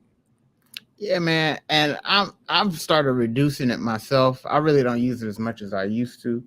It's addictive, bro. You get kind of, you just start throwing it out there. But I've been more conscientious of it, and I don't say it as much. And honestly, when I hear it out loud, sometimes I go, wow, I had to say it like that. I cringe every time I hear it now. I cringe. Personally, it makes me cringe. And yeah, I'm not trying to be holier than thou. I'm just speaking for myself. And me and you have talked about this a lot. I personally eliminated the use of the word from my own vocabulary a while ago because the use of it to me just became too confusing. Mm-hmm. It's like we get mad when this person says it, but not when this person says it, or this person can use it in this context. It's ridiculous. It's too much. Meanwhile, it's said all over the place, and everybody's listening to the music, watching the TV shows. It's just become too confusing. So I don't get it. If you don't want the word to be used so much, then stop using it all the time. But otherwise, if you keep putting it in products that's sold to people on a mass level, billions of people worldwide, I'm not sure what you expect. Yeah, you know what I'm saying? It'll come out. So, it's when I hear it going on throughout the whole conversation. I was trying to watch, clips of, I think it's Jeff T. He got his little podcast thing. He funny. I'll be trying to watch his clips. He dropping an M-bomb every sentence. It's every sentence. Everybody's the N-word. And it's just like, dang, bro. Like, I remember talking like that, but like in, high school. And even then it wasn't every sentence. So it's just like, you can clean that up, bro. You ain't got to talk like that. And honestly, bro, just expletives in general, whenever I'm hearing people talk, if you throw it in there, what I'm saying, like a little bit of pepper in your grits, I ain't mad at that. But what I'm saying, if you putting it like sugar and Kool-Aid, I don't want it. Yeah, man. So I guess that comes with age, man. It's not that, I'm dignified. It's just like, nah, you're just trying to be edgy for no reason. Like, you ain't gotta go there. Sometimes, like I said, sometimes your food does need a little cayenne pepper, a little kick to it. So you're going to use that expletive when, required. But if you're just using it just to be using it. So in this context, again, man, I think he uses it in his everyday vernacular, I'm sure. Because whenever him and KG get to talking, they be dropping the M-bomb too. So, he just forgot where he was at, bruh. And the instant guilt that was on his face should be enough pain for him to deal with this whole situation. So don't fire him, man. Don't fire him. The instant regret, he already knew he did the wrong thing. It's like a dog when you walk in the house and I'm saying, and then you got that look on his face. You don't know what they did yet, but he did something. He know he did something. Right. And that punishment's enough for that guy. You don't need to suffer no more. So let the man walk. Yeah, I'm with you. This to me is silly. I don't know why. Get over it, man. I thought it was funny. I don't really use the word like that anymore, really at all. I've eliminated it. I think it's cringe.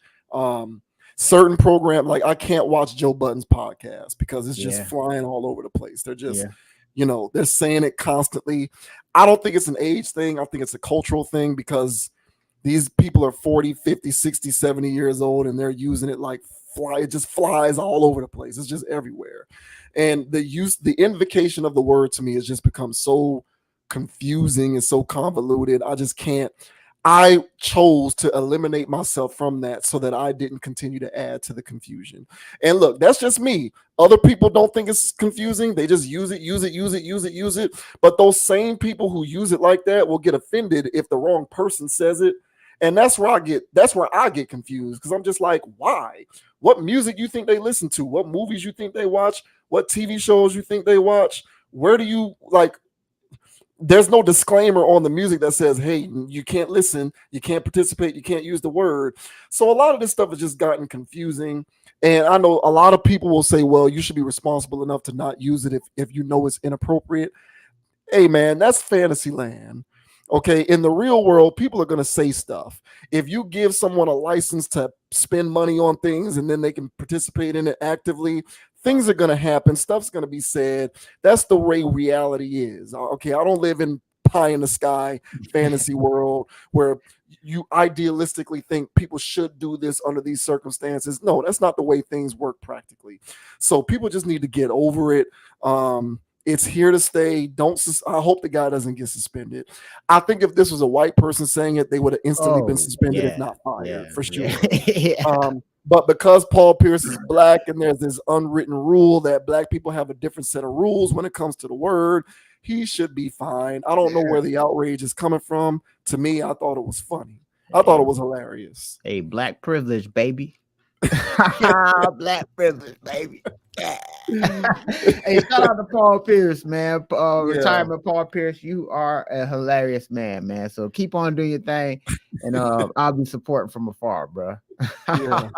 Shouts out to the truth. Seriously. Still ain't better than Wade, though. No. Even though Wade is weird. Wade is a weirdo, but facts are facts. And last but not least, we have a social media movement to depower the internet influence of celebrities who are indulging in their opulence a little too much in the wake of world travesties.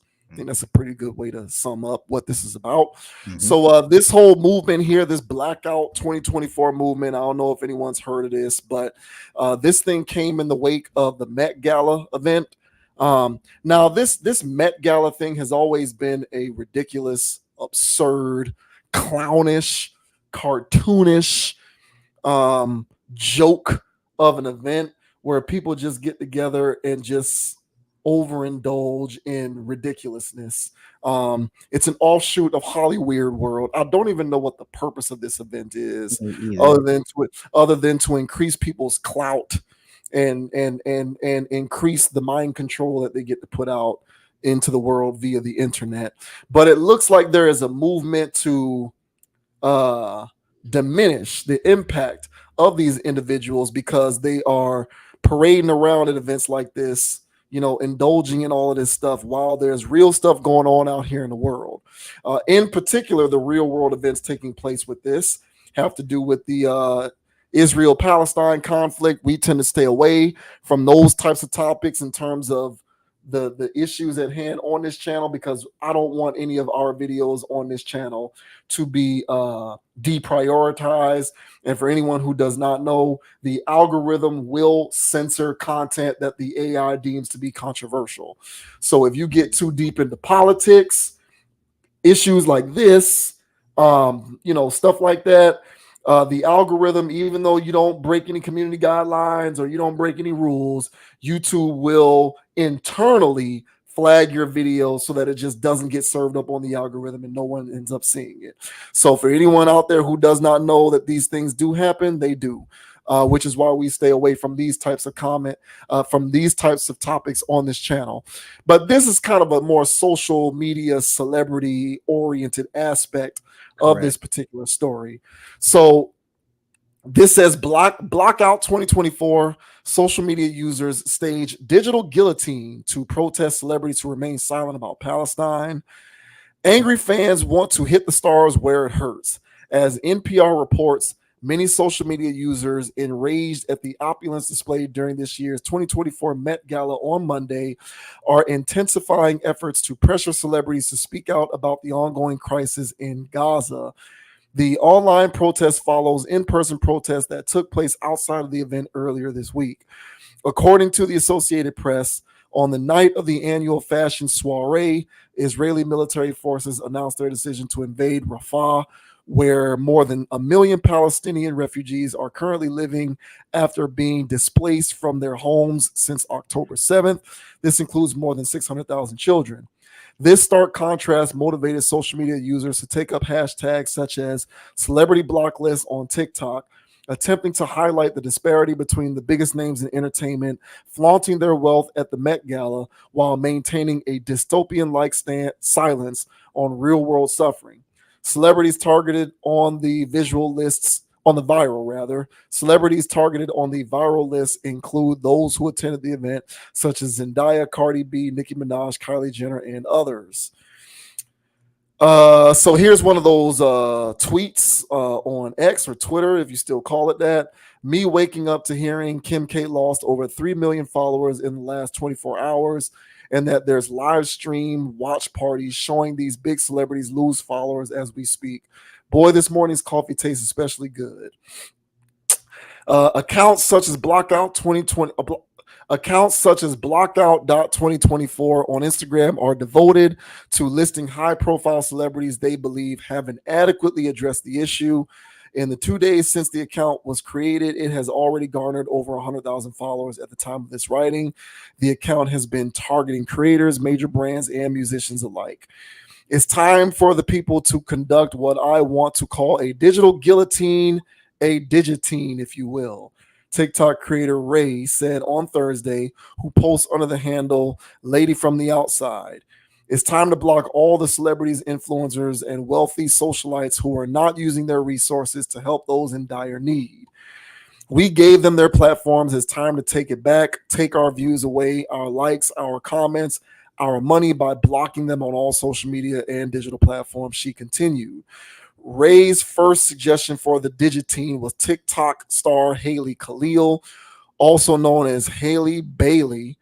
Khalil faced criticism online for sharing her Met Gala look while mouthing along to a trending sound of Kirsten Dunst in 2006's Marie Antoinette saying, "Let them eat cake." And so it goes on to say that this TikToker chick, this Khalil person, I don't know who these people are. My nephew may know who this sounds like, some Gen X person. This sounds like some Gen Z stuff. So my nephew may know who that is.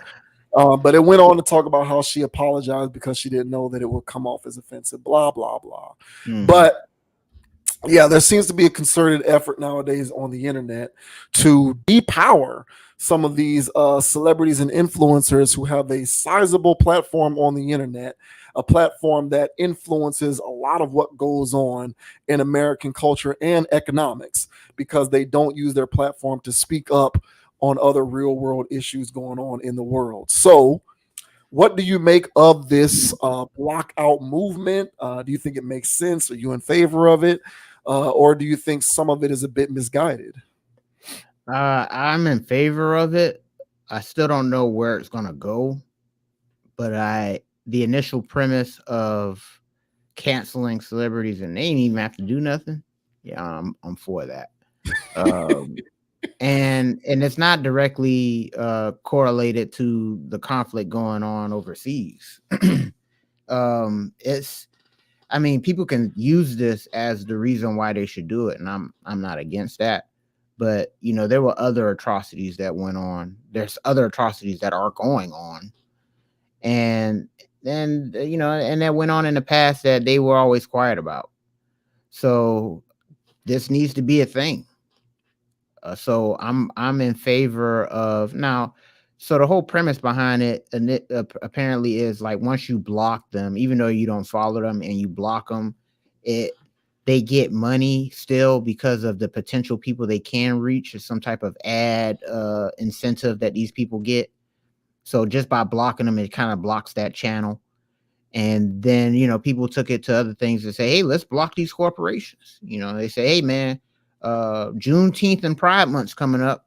It's going to be a lot of pandering from these corporations. So when they come up and start pandering and they never gave to either one of these communities, I think you guys know what to do. And so people are taking it to another level, which I'm here for as well. Just a few topics ago, a couple weeks ago, we were talking about, Trump and his alternative ways. And I mentioned that, people, vote every day with their actions, what they go purchase or whatever. I didn't equate celebrities in that bunch or celebrity worship, but that needs to go. And we've talked about celebrity worship here too. Yep. So kind of like the Kendrick beef or whatever, I feel like a paradigm shift is happening socially, but I think it's happening in a better direction. To where people, so it may be a little bit misguided right now because there's really no leader. There's all kinds of people just coming out and saying things. Hey, block this. Hey, I don't like that person. Block that person. It was getting you're seeing how things would work if people were actually living in a, what do you call that? An anarchy type of situation where there's no government. People, all of a sudden, somebody wants to proclaim themselves the leader. They get a whole bunch of followers, and then another person comes and say, "Hey, this person's not righteous. Block them."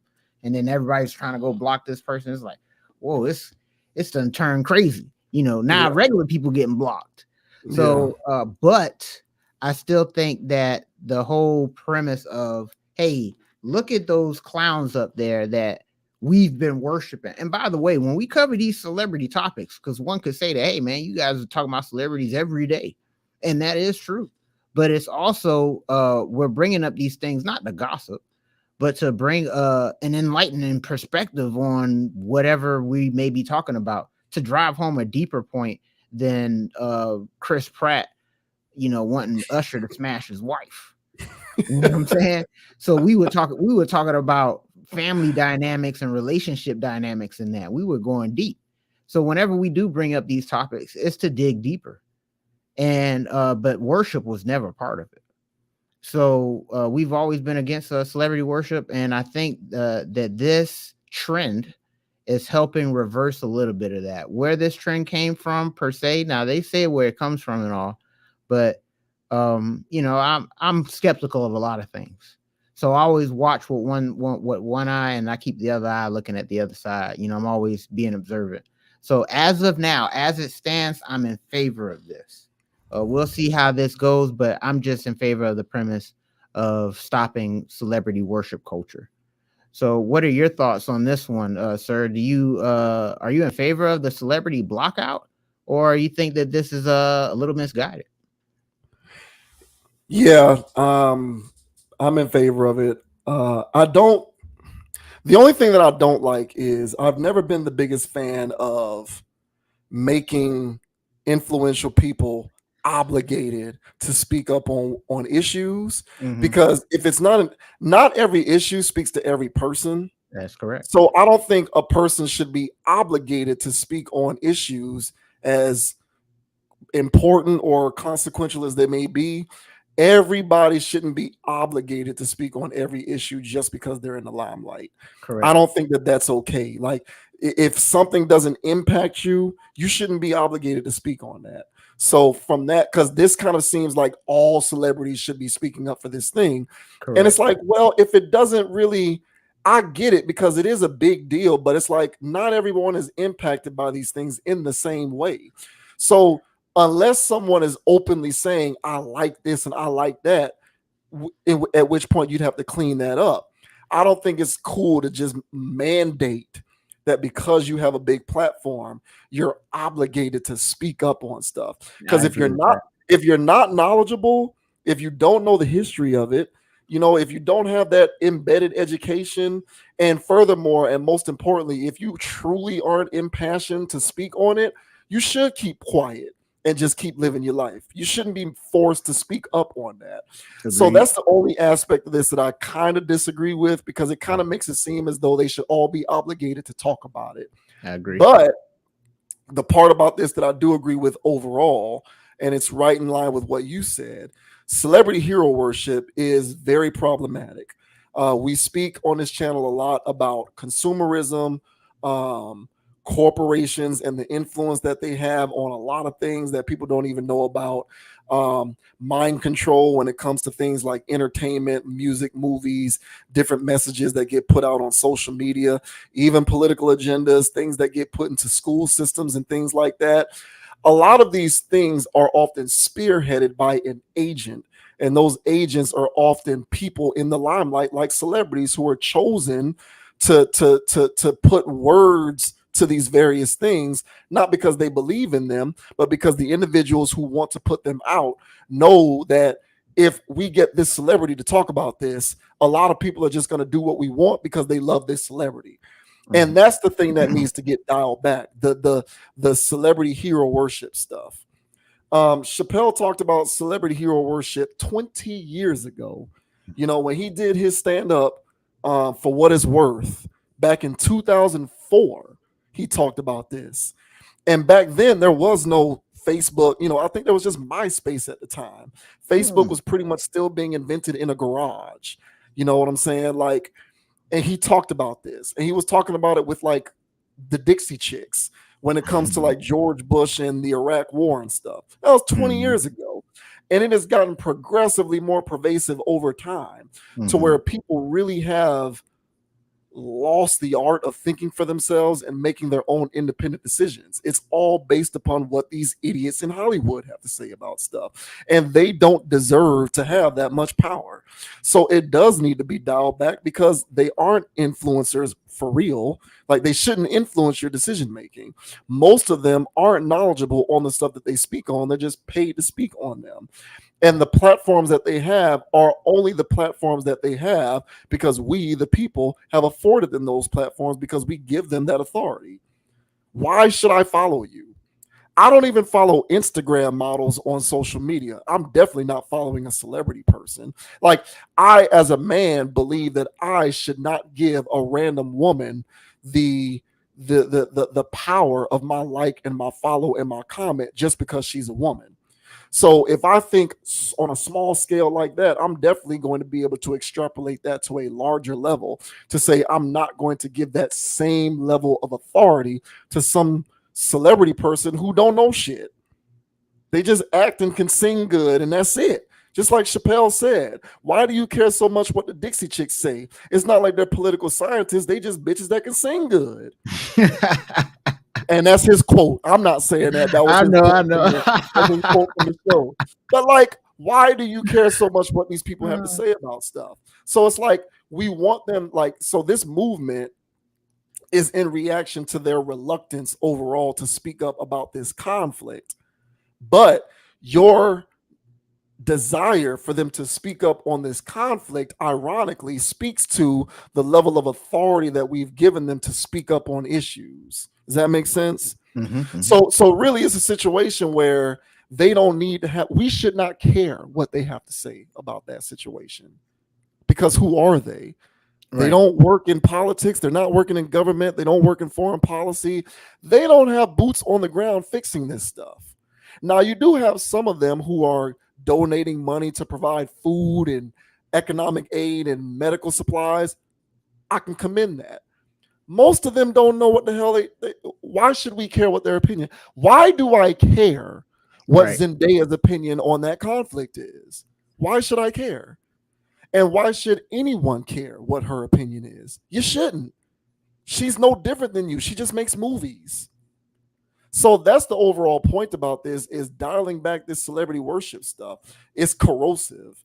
And it seriously needs to go away. It really does need to stop. Their opinion shouldn't matter. It doesn't matter. Okay? If they want to donate stuff and then talk about how they donate, fine. But their opinion on it needs to not be something that matters. Because what do they? It shouldn't matter. It shouldn't.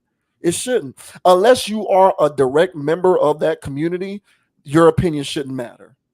So if you're a Hollywood person, but you're a part of those communities, either one, and you have an opinion because of your family history and your generational history, then fine. Maybe you have a leg to stand on when it comes to speaking on stuff.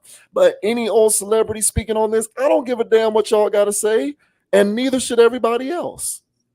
So if this blockout movement creates a way for society at large to understand that these individuals' opinions shouldn't matter, and therefore you don't need to consume what they have to say about anything in your life on a daily basis, thus minimizing their impact, then that's what I think is the best thing that can come from all of that. Not necessarily whatever it is that they do or do not have to say about that particular issue. No, I agree. That's the part about it that I feel like is a little bullying. It's a little bullyish when it comes to this, because it's only about that. So it's like you need to talk about it, and their stance is that you got enough followers, you got enough whatever to have an impact on, educating people on it, or just bringing eyes to it, or whatever, instead of, your latest thing from Louis Vuitton. And I agree with you in the sense that I don't want to hear from them. I don't want to hear from an uninformed celebrity making some shallow post about something that they don't even know about.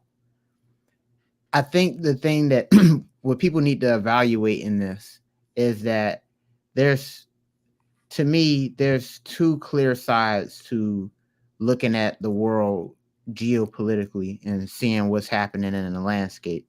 And, if you just look at whatever scenario objectively, you should be able to pick out what side you stand on. And if whatever celebrity or whatever notable person that's potentially on a chopping block just talks about anything that does convict them, I think that they would be spared.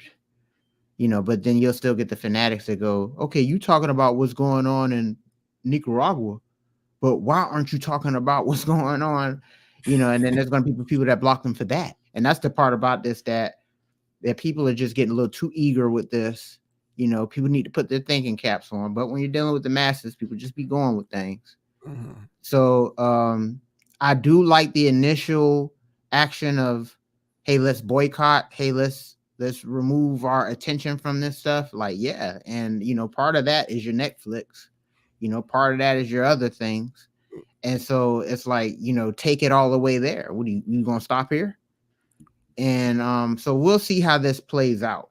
Last thing I'll say, the reason why I said I'm not too sure where all this is coming from, because I know where it's coming from, but I'm still reserving to watch this in the long run, because a new theory I'm developing is that these corporations are done with paying celebrities. So they're done with the inflated stars, the Kardashians, the Jenners, the Rocks, the this, the that. Like, they're done with these people. The Diddys, the Drakes. Like, they're done with paying these people. And a lot of people are being dragged down right now. Not the people who own them, just the talent. And I'm noticing a trend where they're being liquidated. And this particular instance is looking like a liquidation of stuff if it continues. So I'll still be monitoring this to see where this comes from, where it goes. But it looks like I don't know. But I'll tell you one thing, much like how the Kendrick thing we was talking about earlier, I think that I look at things as principalities and one thing versus another thing. And if people are on the side of humanity and, non-war crimes and just regular stuff, then people should be siding with, not supporting that. And if anybody posts like that, talk like that, then they should be absolved from all of these block lists. And the only people that should be blocked are the clear and obvious mind controllers. And so that's the people that are basically soulless avatars running around saying, wear this, buy this, use this. Those people can get blocked. So I don't care what they have. Like, those are the people I really don't care, I have to say. So, but yeah, man. So hopefully there's more structure to this. But I'm excited for the initial grassroots, hopefully, movement of this, and hopefully we can take this to brands and corporations next. Just so, and one more thing, and I think a lot of this also has to do with people are reaching their breaking points financially, and they've just had enough of these celebrities just doing cartwheels on them with $75,000 Met Gala tickets and walking around with a literal block of ice called a purse that costs like 30 racks. And so people are looking at this whole thing and go, you know what? You guys can all go to hell. So I think it's a perfect storm of all of this stuff, to be honest. So yeah, we'll see how it plans out, but I'm initially in favor of it. I blocked quite a few people myself. It's exhilarating. But don't block us here at the Conscious Approach. All right, we're here every Tuesday night going live, man, going hammer too, by the way. So hit the like and subscribe while you're at it. Yeah, I am in favor of celebrities not being paid attention to. Yeah. So obviously, if you unfollowing them / blocking them is an act of not paying attention to them. So therefore, I'm in favor of it. I'm just overall a fan of them not being paid attention to, because why does their opinion inherently does not matter. It does not, unless they come from the communities being affected by whatever topic that they're talking on. Their opinion does not matter. And so the forcefulness with which Troll World is trying to impose this idea that you just got to speak up on stuff, I don't like that, because you're actually fanning the flames of celebrity hero worship when you do that, because you're creating a situation in which them needing to speak up is due to the fact that their words carry such weight, and their words don't carry that much weight, or rather they shouldn't. So you need to stop fanning the flames of this stuff. So this movement, based upon what I'm seeing here, isn't about lessening celebrity hero worship. It's actually about amplifying it. But there's a penalty if you don't acquiesce, which is you'll get blocked. And my thing is, they should get blocked not because they aren't acquiescing to your demands, but because their opinions don't matter. So you should unfollow them, block them, do whatever you got to do. Everybody. I don't follow a single one of these people because who the hell cares? Exactly.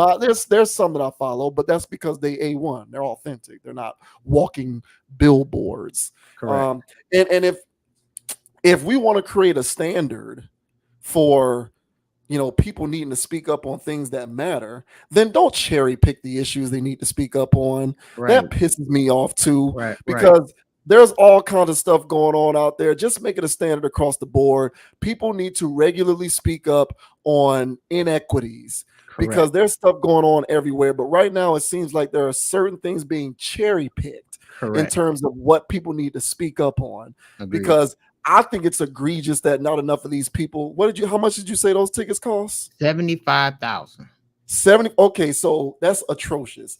So I think it's egregious that you got these people wearing these outfits that cost God knows how much, and are going to an event that's $75,000 a ticket, when the cost of that ticket is more than the average American salary in this country, in the world, in a year. So speak up on that, because that's an atrocity. The cost of a single Met Gala ticket exceeds the average American salary by $19,000, if my math is correct.